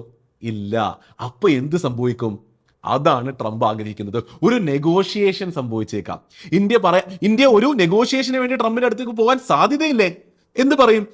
അല്ല ട്രംപ് ഇങ്ങനെ ചെയ്താൽ എങ്ങനെയാവും, നമ്മുടെ എക്സ്പോർട്ട് കുറയുന്നുണ്ടല്ലോ, നമുക്ക് ഇത് എങ്ങനെ സോൾവ് ചെയ്യാന്ന്. അപ്പോൾ ട്രംപ് എന്ത് പറയും? സോൾവ് ചെയ്യാൻ എളുപ്പമല്ലേ? നിങ്ങൾ അമേരിക്കയിൽ നിന്ന് സാധനങ്ങൾ ഇറക്കുന്നതിന്റെ ഇമ്പോർട്ട് ഡ്യൂട്ടി കുറക്ക്, ടാരിഫ് കുറക്ക്. അപ്പൊ എന്ത് സംഭവിക്കും? നാച്ചുറലി ഇന്ത്യയിലുള്ള ആൾക്കാർ US സാധനങ്ങൾ വാങ്ങാൻ തുടങ്ങും. അപ്പോൾ US നിന്ന് ഇന്ത്യയിലേക്ക് വരുന്ന ഇമ്പോർട്ട് കൂടും. അപ്പോൾ അത് അങ്ങനെ സംഭവിക്കുമ്പോൾ ട്രംപ് എന്താണോ ആഗ്രഹിച്ചത് അത് നടക്കുകയല്ലേ? അമേരിക്കയുടെ കമ്പനീസ് നന്നാകുന്നു, അവരുടെ പ്രോഡക്ട്സ് പുറത്തേക്ക് പോകുന്നു, അങ്ങനെ അവിടെ ഓവറോൾ കാര്യങ്ങൾ ബെറ്റർ ആകുന്നു. അപ്പോൾ ഇങ്ങനൊരു സംഭവം നടത്തിയെടുക്കാനായിട്ടുള്ള ഒരു ഫസ്റ്റ് സ്റ്റെപ്പ് എന്ന നിലയിലാണ് ട്രംപ് ഈ ഒരു നീക്കം വെച്ചിരിക്കുന്നത് നമുക്ക് മനസ്സിലാക്കാൻ പറ്റും. അപ്പോൾ ഇവിടെ എന്താ, ഇവിടെ നമ്മൾ നല്ലൊരു കഥയാണ് കേട്ടത് അല്ലേ? ഇന്ത്യ എന്നുള്ളൊരു കഥ നമ്മൾ എടുത്തിട്ട് ഇന്ത്യയുടെ എക്സ്പോർട്ട് കുറയാതിരിക്കാനായിട്ട് നമ്മൾ നെഗോഷിയേഷന് തയ്യാറാകുന്നു എന്നുള്ളൊരു ഹൈപ്പോത്തറ്റിക്കൽ കഥയാണ്. നെഗോഷിയേഷൻ നടക്കാൻ സാധ്യതകളുണ്ട് എന്നുള്ള ന്യൂസും ചർച്ചകളും കേൾക്കുന്നുണ്ട്. എന്നാൽ ഒന്നും നടന്നിട്ടില്ല. എന്നാൽ മറ്റൊരു കൺട്രി അല്ലെങ്കിൽ വേറൊരു കൺട്രി ഇതിനെ ഇങ്ങനെ അപ്രോച്ച് ചെയ്യണമെന്നുണ്ടോ? ആ കൺട്രി ഇതിനെ ഈഗോയിസ്റ്റിക്കലി, നേരത്തെ പറഞ്ഞതുപോലെ ലോജിക്കൽ അല്ലാതെ ഇമോഷണൽ ആയിട്ട് ഈഗോയുടെ പുറത്ത് എടുത്താൽ ഈ കാര്യം എസ്കലേറ്റ് ആകാം ഇല്ലേ? ഇത് എസ്കലേറ്റ് ആയി ഒരു ട്രേഡ് വാർ, ട്രേഡ് ഡെഫിസിറ്റ് വാറിലേക്ക് പോകാം. അതാണ് ചെറുതായിട്ട് ഇന്ന് ചൈനയിൽ നടന്നുകൊണ്ടിരിക്കുന്നത്. ചൈന എന്താ ചെയ്തത്? ചൈനയുടെ പുറത്ത് US 36% ടാരിഫ് വെച്ചപ്പോൾ ചൈന എന്ത് പറഞ്ഞു? ചൈന നെഗോഷിയേഷന് പോയില്ല. ചൈന പറഞ്ഞു ഓക്കെ, അങ്ങനെയാണെങ്കിൽ തിരിച്ച് ഇനി എന്ത് US നിന്ന് നമ്മൾ ഇങ്ങോട്ട് ഇമ്പോർട്ട് ചെയ്യുന്നുണ്ടോ അതിന്റെ പുറത്തും നമ്മളും ഒരു ടാരിഫ് വെക്കുകയാണ് 36%. അപ്പൊ ഇവിടെ ചർച്ചകൾ നല്ല രീതിയിൽ നടക്കുന്നില്ല, നെഗോഷിയേഷൻ നടക്കുന്നില്ല. ട്രംപ് എന്താണോ ആഗ്രഹിച്ചത് അത് നടക്കുന്നില്ല, അതിന്റെ ഓപ്പോസിറ്റ് നടക്കുകയാണ്. ഇപ്പോ ചൈന പറഞ്ഞു 34-36% ടാരിഫ് വെക്കുന്നു. ഇനിയിപ്പോ US എന്ത് ചെയ്യും? നോക്കി നിൽക്കും. US ചിലപ്പോൾ ഇനി തിരിച്ചെന്തെങ്കിലും ഒരു ആക്ഷൻ എടുക്കും. അപ്പോൾ ചൈന തിരിച്ചെന്തെങ്കിലും ആക്ഷൻ എടുക്കും. ആരാണ് സഫർ ചെയ്യുന്നത്? നമ്മൾ നേരത്തെ ട്രേഡ് വാർ ഡിസ്കസ് ചെയ്തപ്പോൾ പറഞ്ഞതുപോലെ ഈ രണ്ട് രാജ്യത്തെയും കമ്പനീസ് ആണ്, അവിടുത്തെ ബിസിനസ്സുകളാണ് സഫർ ചെയ്യുന്നത് എന്ന് നമ്മൾ മനസ്സിലാക്കേണ്ടിയിരിക്കുന്നു. ആൻഡ് എപ്പോഴും പറയുന്നത് പോലെ അവിടുത്തെ ബിസിനസ്സുകൾ അഫക്റ്റ് ആകുന്നുണ്ടെങ്കിൽ നേരത്തെ ആ സൈക്കിളാണ്. അവിടുത്തെ ജോലികൾ കുറയും, ഇൻവെസ്റ്റ്മെന്റ് കുറയും, ആൾക്കാരുടെ കയ്യിലുള്ള പൈസ കുറയും. അങ്ങനെ രണ്ട് എക്കണോമികളും മോശമായി എഫക്ട് ചെയ്യപ്പെട്ടേക്കാം. അപ്പോൾ ഇപ്പൊ പറഞ്ഞു വരുമ്പോൾ നമുക്ക് മനസ്സിലാകുന്നു എന്ന് വിശ്വസിക്കുന്നു. ലോകം പേടിക്കുന്നത് എന്താണ്? ഈ മോശമാകാനുള്ള സാധ്യതയാണ്. ഇപ്പൊ ചൈന ഓൾറെഡി റിട്ടാലിയേറ്റ് ചെയ്തു. ഞങ്ങൾ നെഗോഷിയേഷന് വരുന്നില്ല, ഞങ്ങൾ നിങ്ങളുടെ ടാരിഫ് കൂട്ടിയാണെന്ന് പറഞ്ഞു. നീ അങ്ങനെ ചെയ്തുകൊണ്ട് ഞാൻ ഇങ്ങനെ ചെയ്തു എന്ന് പറഞ്ഞപ്പോൾ അവരും പറയാണ്, ഓ നീ എങ്കിൽ അങ്ങനെ ചെയ്തെങ്കിൽ ഞങ്ങൾ ഇനി ഇത് ചെയ്യാന്ന്. അപ്പോൾ എന്താ, ഒരു ഗ്ലോബൽ അൺസർട്ടനിറ്റി നിലനിൽക്കുന്നുണ്ട് അല്ലെ. ഓവറോൾ ബിസിനസ്സുകൾ എങ്ങനെ ഡെവലപ്പ് ചെയ്യും, എന്തൊക്കെയാണ് റിലേഷൻഷിപ്സ് എങ്ങനെ ബെറ്റർ ആകാൻ സാധ്യതയുണ്ട്, ഗ്ലോബൽ സപ്ലൈ ചെയിൻ എങ്ങനെ അഫക്റ്റ് ആകാൻ സാധ്യതയുണ്ട് എന്നുള്ള അൺസർട്ടനിറ്റികൾ നിലനിൽക്കുന്നത് കൊണ്ടാണ് ഇന്ന് നമ്മൾ ചുറ്റും കാണുന്ന പ്രശ്നങ്ങൾ എല്ലാം തന്നെയുള്ളത്. അപ്പൊ ഇത്രയും മനസ്സിലായിട്ടുണ്ട് എങ്കിൽ ട്രംപ് എടുത്ത ഈ ഒരു തീരുമാനത്തിന്റെ ഇമ്പാക്ട് എന്താണ്, ലോകത്തിലും US-ലുമുള്ള ഇമ്പാക്ട് എന്താണെന്ന് ചോദിച്ചാൽ അതിലെ നല്ല കാര്യങ്ങൾ പറയാനാണെങ്കിൽ ഇത് നന്നായി പോയാൽ അമേരിക്ക നന്നാകും. അതാണ് ഒരു നല്ല കാര്യം. അത് നമുക്ക് നല്ല കാര്യമാണെന്നല്ല. അപ്പോൾ ചർച്ച അമേരിക്കയ്ക്കും ലോകത്തിനും എന്താണ് നല്ലത് എന്ന് ചോദിക്കുകയാണെങ്കിൽ സാഡ്ലി നമ്മൾ ജീവിക്കുന്ന ഒരു ലോകത്ത് അമേരിക്കയ്ക്ക് എന്താണോ നല്ലത് അത് ലോകത്തിനും നല്ലതാണ് എന്നുള്ള രീതിയിലാണ് ലോകം വളർന്നു വന്നിരിക്കുന്നത്. അപ്പോൾ നല്ലത് എന്താണ് ഇതിൽ നിന്നെന്ന് ചോദിച്ചാൽ നല്ല രീതിയിൽ നെഗോഷിയേഷൻസ് മുന്നിലേക്ക് പോയി ട്രേഡ് വാർ എന്ന രീതിയിലേക്ക് കാര്യങ്ങൾ എസ്കലേറ്റ് ചെയ്ത് പോകാതിരുന്നാൽ അമേരിക്ക നന്നാകും. അതാണല്ലോ ഒറിജിനലി ട്രംപിന്റെ ഒബ്ജക്റ്റീവും. അത് നടക്കാൻ സാധ്യതയുണ്ട്. രണ്ടാമത് ഇവിടെ നല്ലൊരു കാര്യം എന്താന്ന് വെച്ചാൽ അമേരിക്കയുടെ കൂട്ടുകാർക്ക് നല്ലതാണ്. അമേരിക്കയുടെ കൂട്ടുകാരെന്ന് പറഞ്ഞാൽ അമേരിക്കയുമായിട്ട് നല്ല ഡിപ്ലോമാറ്റിക്കും നല്ല ട്രേഡ് റിലേഷൻസും നിലനിർത്തുന്ന കൺട്രീസിന് വളരെ നല്ലതാണ്. കാരണം എന്താ, ഇപ്പോൾ ചൈനയും അമേരിക്കയും തമ്മിൽ നന്നായി കാര്യങ്ങൾ മുന്നിലേക്ക് കൊണ്ടുപോകാൻ പറ്റുന്നില്ല എങ്കിൽ ചൈന ഒരു വളരെ വലിയ മാനുഫാക്ചറിങ് ഹബ്ബല്ലേ. ചൈനയിൽ നിന്ന് സാധനങ്ങൾ മാനുഫാക്ചർ ചെയ്ത് അമേരിക്കയിലേക്ക് പോകാതിരുന്നാൽ സാധനങ്ങളുടെ ഡിമാൻഡ് അമേരിക്കയിൽ അപ്പോഴും ഉണ്ടല്ലോ. അപ്പോൾ അമേരിക്കയുടെ കൂട്ടുകാരായ കൺട്രീസിന് മാനുഫാക്ചറിംഗിൽ ഇൻവെസ്റ്റ് ചെയ്യാൻ പറ്റിയാൽ അത് നല്ലൊരു ഓപ്പർച്യൂണിറ്റി അല്ലേ. അപ്പൊ അങ്ങനെ കുറച്ച് നല്ല കാര്യങ്ങളുണ്ട് എന്നേ പറയാൻ പറ്റുള്ളൂ. എന്നാൽ ഇതിന്റെ ഇമ്പാക്റ്റിനെ പറ്റി സംസാരിക്കുകയാണെങ്കിൽ ഇത് എങ്ങനെയൊക്കെ മോശമാകാം, എന്തൊക്കെയാണ് ഇതിലെ മോശം കാര്യങ്ങൾ എന്നുള്ളതിലാണ് കൂടുതൽ ചർച്ച നടത്തുക.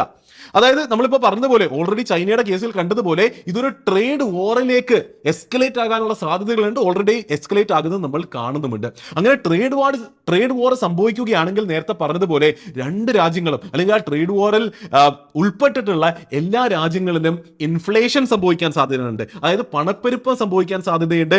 പണപ്പെരുപ്പം സംഭവിക്കുകയാണെങ്കിൽ റിസഷൻ ഉണ്ടാകാൻ സാധ്യതയുണ്ട്, സാമ്പത്തിക മാന്ദ്യം ഉണ്ടാകാൻ സാധ്യതയുണ്ട്. അങ്ങനെ മാന്ദ്യം ഉണ്ടാവുകയാണെങ്കിലോ ആൾക്കാരുടെ കയ്യിൽ പൈസ ഉണ്ടാകില്ല, എക്കണോമിയിൽ പൈസ ഉണ്ടാകില്ല. അങ്ങനെ ഒരു എക്കണോമിക് സ്ലോ ഡൗണിലേക്ക് പോകാൻ സാധ്യതയുണ്ട്. എവിടെയൊക്കെ ഈ ട്രേഡ് വാർസിലെ ഉൾപ്പെട്ടിട്ടുള്ള അതിൽ ഏർപ്പെടുന്ന രാജ്യങ്ങളിൽ. അങ്ങനെ ഏർപ്പെടുന്ന രാജ്യങ്ങൾ ഗ്ലോബൽ സ്ട്രോങ് പ്ലേയേഴ്സ് ആണെങ്കിലോ അമേരിക്ക ചൈന പോലുള്ള പ്ലേയേഴ്സ് ആണെങ്കിലോ അല്ലെങ്കിൽ ഇന്ത്യ പോലുള്ള പ്ലേയേഴ്സ് ആണെങ്കിലോ ആ ഒരു ഗ്ലോബൽ റിസഷൻ എല്ലാ രാജ്യങ്ങളിലേക്ക് എത്തുകയും എല്ലാവരുടെ ജീവിതവും അതുകൊണ്ട് ഇമ്പാക്ട് ആകാൻ സാധ്യതയുണ്ട്. ഇതാണ് ഇതിന്റെ നെഗറ്റീവ് ഇമ്പാക്ട്. അപ്പൊ ഈ ഒരു ഓവറോൾ നെഗറ്റീവ് ഇമ്പാക്ട് എന്ന് പറയുന്നത് ഈ ഒരു നേരത്തെ സംസാരിച്ച പോലെ അനിശ്ചിതാവസ്ഥയാണ്. ഇന്ന് ബിസിനസ്സുകൾക്ക് എവിടെ ഇൻവെസ്റ്റ് ചെയ്യണം എന്നറിയില്ല, ഏത് സെക്ടറിൽ ഇൻവെസ്റ്റ് ചെയ്യണം എന്നറിയില്ല, ഏതൊക്കെ കൺട്രീസ് ആണ് മുന്നിലേക്ക് മോശമായി എഫക്ട് ആകപ്പെടുക, ഏത് കൺട്രീസ് ആണ് ബെനിഫിറ്റ് ആകപ്പെടുക, എന്ത് സംഭവിക്കുമെന്ന് ഒന്നും അറിയാതിരിക്കുന്നത് കൊണ്ടാണ് നേരത്തെ പറഞ്ഞതുപോലെ സ്റ്റോക്ക് മാർക്കറ്റ് ഇടിയുന്നതും ബിസിനസ് അൺസർട്ടനിറ്റി നിലനിൽക്കുന്നതും റിസഷൻ ഉണ്ടാകുമോ എന്നുള്ള പേടി നിലനിൽക്കുന്നതും. ആ പേടി തന്നെയാണ്, ആ അൺസർട്ടനിറ്റിയാണ് ഏറ്റവും വലിയ നെഗറ്റീവ് ഇമ്പാക്ട്. അപ്പൊ ഇത് മനസ്സിലായ സ്ഥിതിക്ക് ഇനി നമ്മുടെ ഒരു കോണ്ടെക്സ്റ്റില് ഇന്ത്യയുടെ പുറത്ത് ഇതിനുള്ള മുഴുവൻ ഇമ്പാക്ട് എന്താണെന്ന് മനസ്സിലാക്കുന്നത് വളരെ ഇമ്പോർട്ടന്റ് ആണ്. ഏറ്റവും ആദ്യം ഇന്ത്യയുടെ പുറത്തുണ്ടാകുന്ന മോശം ഇമ്പാക്റ്റുകളെ പറ്റി നമുക്ക് മനസ്സിലാക്കാം. അവിടെ ഏറ്റവും ആദ്യം മനസ്സിലാക്കേണ്ട സംഭവം എന്താണെന്ന് വെച്ചാൽ ഇന്ത്യ പല രാജ്യങ്ങളിലേക്കും പല സാധനങ്ങളും എക്സ്പോർട്ട് ചെയ്യുന്ന ഒരു കൺട്രി കൂടിയാണ്. നമ്മുടെ എക്സ്പോർട്ട് ഡെസ്റ്റിനേഷൻസിൽ ഏറ്റവും വലിയ ഡെസ്റ്റിനേഷൻ അത് അൺഫോർച്ചുനേറ്റ്ലി US ആണ്. അപ്പോൾ അങ്ങനെ ഒരു ഡെസ്റ്റിനേഷൻ ഹയർ ടാരിഫ് വെക്കുമ്പോൾ തീർച്ചയായിട്ടും നമ്മുടെ എക്സ്പോർട്സിന് ഇടിവുണ്ടാകാൻ സാധ്യതയുണ്ട്. അങ്ങനെ എക്സ്പോർട്സിന് ഇടിവുണ്ടാകുന്നുണ്ട് എങ്കിൽ ഇന്ത്യയിലെ GDP ഗ്രോത്ത് കുറച്ച് കുറയാൻ സാധ്യതയുണ്ട്. ഓൾറെഡി തന്നെ ഗോൾഡ്മാൻ സാക്സ് ഈ ഒരു ഫൈനാൻഷ്യൽ ഇയറിൽ 6.5% ആയിരുന്നു ഇന്ത്യയുടെ GDP ഗ്രോത്ത് ഫോർകാസ്റ്റ്. അതിനെ വെട്ടി കുറച്ച് 6.1% കൊണ്ടുവന്നിട്ടുണ്ട്. അപ്പൊ അങ്ങനെ ഒരു ചെറിയൊരു എക്കണോമിക് ഇമ്പാക്ട് തീർച്ചയായിട്ടും ഇന്ത്യക്ക് ഉണ്ടാകുന്നതാണ്. പക്ഷെ അതിനിടയിലും കുറച്ച് റിലീഫ്, അങ്ങനെ കുറച്ച് മോശമാണെന്ന് പറയുമ്പോഴും അതിനിടയിൽ റിലീഫ് ഉള്ളത് എന്താണെന്ന് വെച്ചാൽ നമ്മുടെ എക്സ്പോർട്സിൽ ഒരു വളരെ വലിയ ഭാഗമുള്ളത് ഫാർമയാണ്. എന്നാൽ ഫാർമയുടെ പുറത്ത് ടാരിഫ് ഇതുവരെ വളരെ ഫോർമലി വളരെ ക്ലിയർലി ഇതുവരെ വന്നിട്ടില്ല.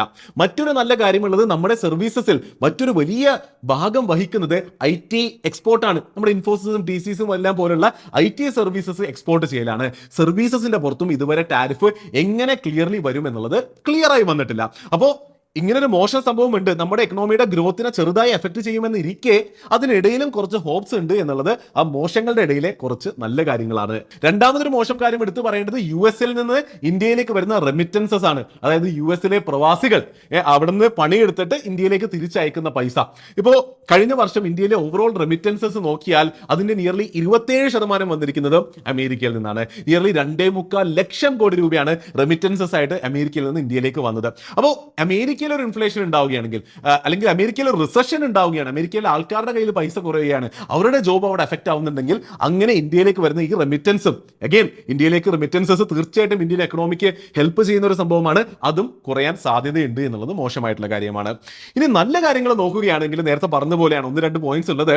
ഒന്ന്, മറ്റ് കൺട്രീസ് യു എസിലേക്ക് കാര്യമായി പ്രൊഡക്ട്സ് എക്സ്പോർട്ട് ചെയ്യുന്ന മറ്റ് കൺട്രീസ് എഫക്റ്റഡ് ആവുകയാണെങ്കിൽ മേ ബി ഇതുവരെ ഉണ്ടാകാതിരുന്ന മാനുഫാക്ചറിങ് ഓപ്പർച്യൂണിറ്റീസ് ഇന്ത്യയിൽ തുറന്നു വരാൻ സാധ്യതയുണ്ട് എന്നുള്ളത് ഒരു നല്ല കാര്യമാണ്. 2, ഇന്ത്യ ഇതുവരെ യു എസുമായിട്ടൊരു കൂട്ടുകാരനെ പോലെ, ഒരു ഫ്രണ്ട് എന്ന് വേണമെങ്കിൽ നമുക്ക് കാറ്റഗറൈസ് ചെയ്യാൻ പറ്റും. ഇപ്പോഴും നമ്മൾ ഇതുവരെ കേട്ട് വാർത്തകളിൽ നിന്ന് മനസ്സിലാകുന്നതും ഇന്ത്യ നല്ല രീതിയിൽ കാര്യങ്ങൾ നെഗോഷിയേറ്റ് ചെയ്ത് നല്ല രീതിയിൽ കാര്യങ്ങൾ മുന്നിലേക്ക് കൊണ്ടുപോകാനാണ് യു എസുമായി ശ്രമിക്കുന്നത്. അങ്ങനെ സംഭവിക്കുകയാണെങ്കിൽ നേരത്തെ പറഞ്ഞതുപോലെ India will be a friend to the U S. അങ്ങനെ യു എസിന് കാര്യങ്ങൾ നല്ലതാവുകയാണെങ്കിൽ അങ്ങനെ അതിന്റെ ബെനിഫിറ്റ്സ് ഇന്ത്യക്ക് ഉണ്ടാകാനും സാധ്യതകളുണ്ട്. അപ്പൊ എന്തായാലും ഇതെല്ലാം മനസ്സിലായ സ്ഥിതിക്ക് ഈ ഒരു വിഷയത്തിന് ലോകത്ത് എല്ലായിടത്തുമുള്ള ഇമ്പാക്റ്റും അതിന്റെ എല്ലാം നിങ്ങൾക്ക് മനസ്സിലായിട്ടുണ്ടെങ്കിൽ ഇനി നമ്മുടെ ജീവിതത്തിൽ ഇതിനുണ്ടാകാൻ പറ്റുന്ന ഇമ്പാക്റ്റിനെ പറ്റി നമ്മൾ മനസ്സിലാക്കേണ്ടതുണ്ട്. അപ്പോൾ ഒരു സാധാരണക്കാരനെ സംബന്ധിച്ചിടത്തോളം, ഒരു ജോലി ചെയ്യുന്ന ഒരാളെ സംബന്ധിച്ചിടത്തോളം ഏറ്റവും ആദ്യം ഞാൻ എപ്പോഴും പറയുന്ന ഒരു സംഭവമാണ്, നമുക്ക് എല്ലാവർക്കും ഒരു എമർജൻസി ഫണ്ട് ഉണ്ടായിരിക്കണം.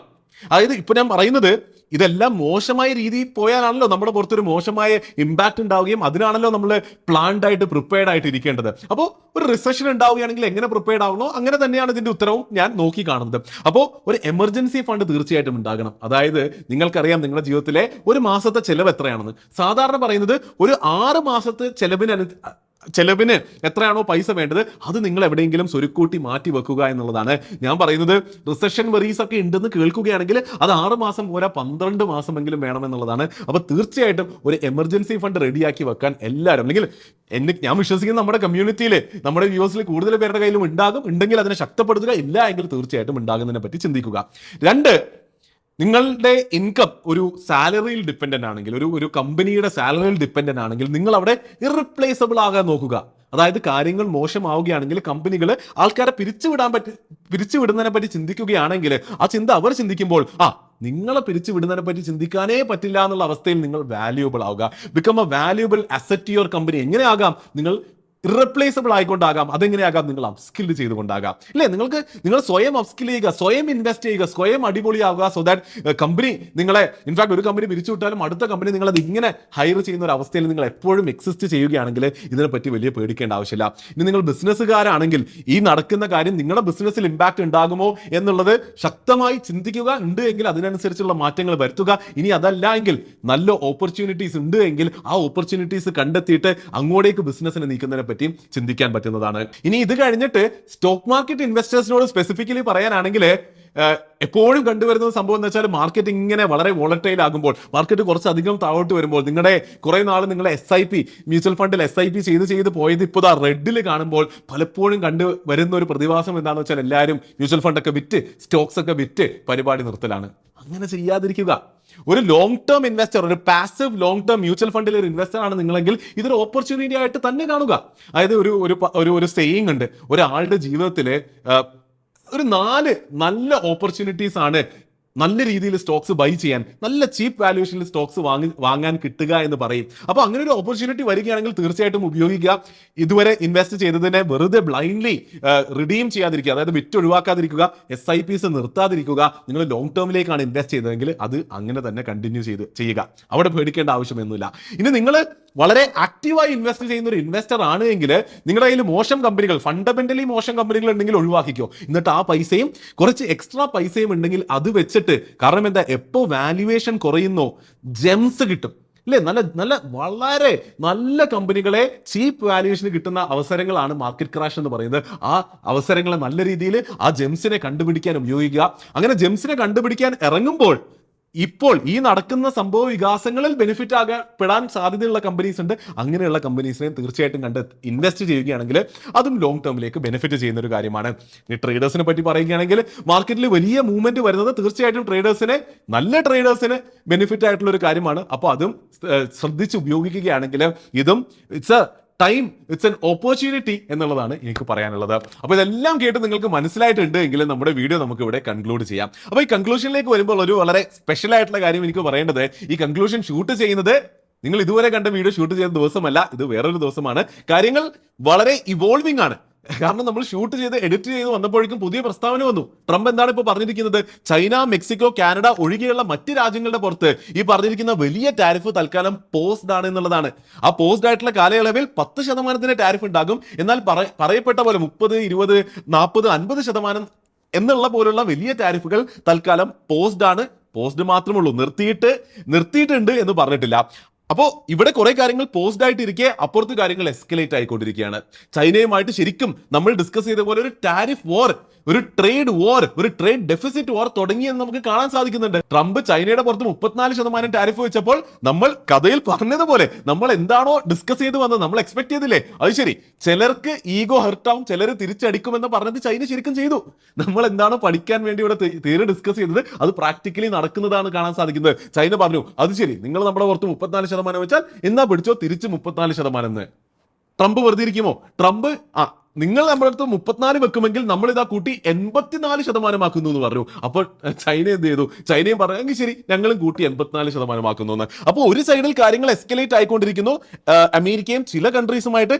അതേസമയം ട്രംപ് പറഞ്ഞു എങ്കിൽ ഈ പ്രശ്നം ഉണ്ടാകാത്ത രാജ്യങ്ങളുമായിട്ട് കാര്യങ്ങൾ തൽക്കാലം പോസ്റ്റ് ചെയ്ത് വെക്കാം. എന്റെ point being, things are ever evolving. കാര്യങ്ങൾ ഓരോ ദിവസവും മാറിക്കൊണ്ടിരിക്കുകയാണ്. ഒരു ദിവസം മാർക്കറ്റ് 5% ഡൗൺ എങ്കിൽ അടുത്ത ദിവസം മാർക്കറ്റ്, കഴിഞ്ഞ ദിവസം US മാർക്കറ്റ് 8-10% അപ്പായി. അതിന്റെ ഒരു പോസിറ്റിവിറ്റി ഗ്ലോബൽ മാർക്കറ്റ്സിലേക്കും വരുന്നത് നമുക്ക് കാണാൻ സാധിക്കുന്നുണ്ട്. എന്നാൽ പറഞ്ഞതുപോലെ കാര്യങ്ങൾ മാറിക്കൊണ്ടിരിക്കുകയാണ്, എന്തും സംഭവിക്കാമെന്നുള്ള നമ്മൾ ആദ്യം പറഞ്ഞ അനിശ്ചിതാവസ്ഥ നിലനിൽക്കുന്നുണ്ട് എന്നുള്ളത് തന്നെയാണ്. അപ്പോൾ ഇങ്ങനെ കാര്യങ്ങൾ മാറിക്കൊണ്ടിരിക്കുക ശരിക്കും നമ്മുടെ ഒബ്ജക്റ്റീവ്, നമ്മൾ ഇത് വാച്ച് ചെയ്യുന്ന ആൾക്കാരെന്ന നിലയിൽ നമ്മൾ ശരിക്കും ചെയ്യേണ്ടത് ഇതിനെ വളരെ ക്ലോസ്ലി ഒബ്സർവ് ചെയ്യുക.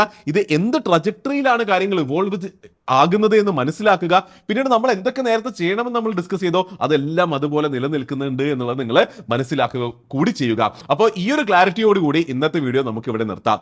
ആദ്യം പറഞ്ഞതുപോലെ വീഡിയോയുടെ ലക്ഷ്യം എന്ന് പറയുന്നത് നിങ്ങളെ ഈ ഒരു വിഷയത്തിന്റെ പുറത്ത് എഡ്യൂക്കേറ്റ് ചെയ്യുക എന്നുള്ളതാണ്. അല്ലാതെ കറന്റ് അഫയേഴ്സിന്റെ ന്യൂസ് തരിക ഒരിക്കലും ആയിരുന്നില്ല. കാരണം ന്യൂസ് എന്ന് പറയുന്നത് എപ്പോഴും മാറിക്കൊണ്ടേയിരിക്കും. എന്നാൽ നിങ്ങൾക്ക് കിട്ടിയ നോളജ്, നിങ്ങൾക്ക് കിട്ടിയ വാല്യൂ, ഇത് നിങ്ങളുടെ തലയുടെ അകത്തേക്ക് കയറുന്നുണ്ടെങ്കിൽ അത് നിങ്ങൾ എന്നേക്കുമായി അക്വയർ ചെയ്ത ഒരു സ്കില്ലാണ്, ഒരു നോളജ് ആണ് അല്ലെ. അപ്പൊ ആ നോളജ് വെച്ചിട്ട് മുന്നിലേക്ക് വരുന്ന ന്യൂസ് ബെറ്ററായി മനസ്സിലാക്കുകയാണ് നമ്മുടെ ലക്ഷ്യം. അങ്ങനെ ഒരു വളരെ ഇൻഫോംഡ് ആയിട്ടുള്ള, വളരെ നോളജബിൾ ആയിട്ടുള്ള ഒരു കമ്മ്യൂണിറ്റി ആയി മാറലാണ് എപ്പോഴത്തെ പോലെ നമ്മുടെ ലക്ഷ്യം. അപ്പോൾ വീഡിയോ ഇഷ്ടപ്പെട്ടിട്ടുണ്ടെങ്കിൽ തീർച്ചയായിട്ടും ലൈക്ക് ചെയ്ത് സപ്പോർട്ട് ചെയ്യുക.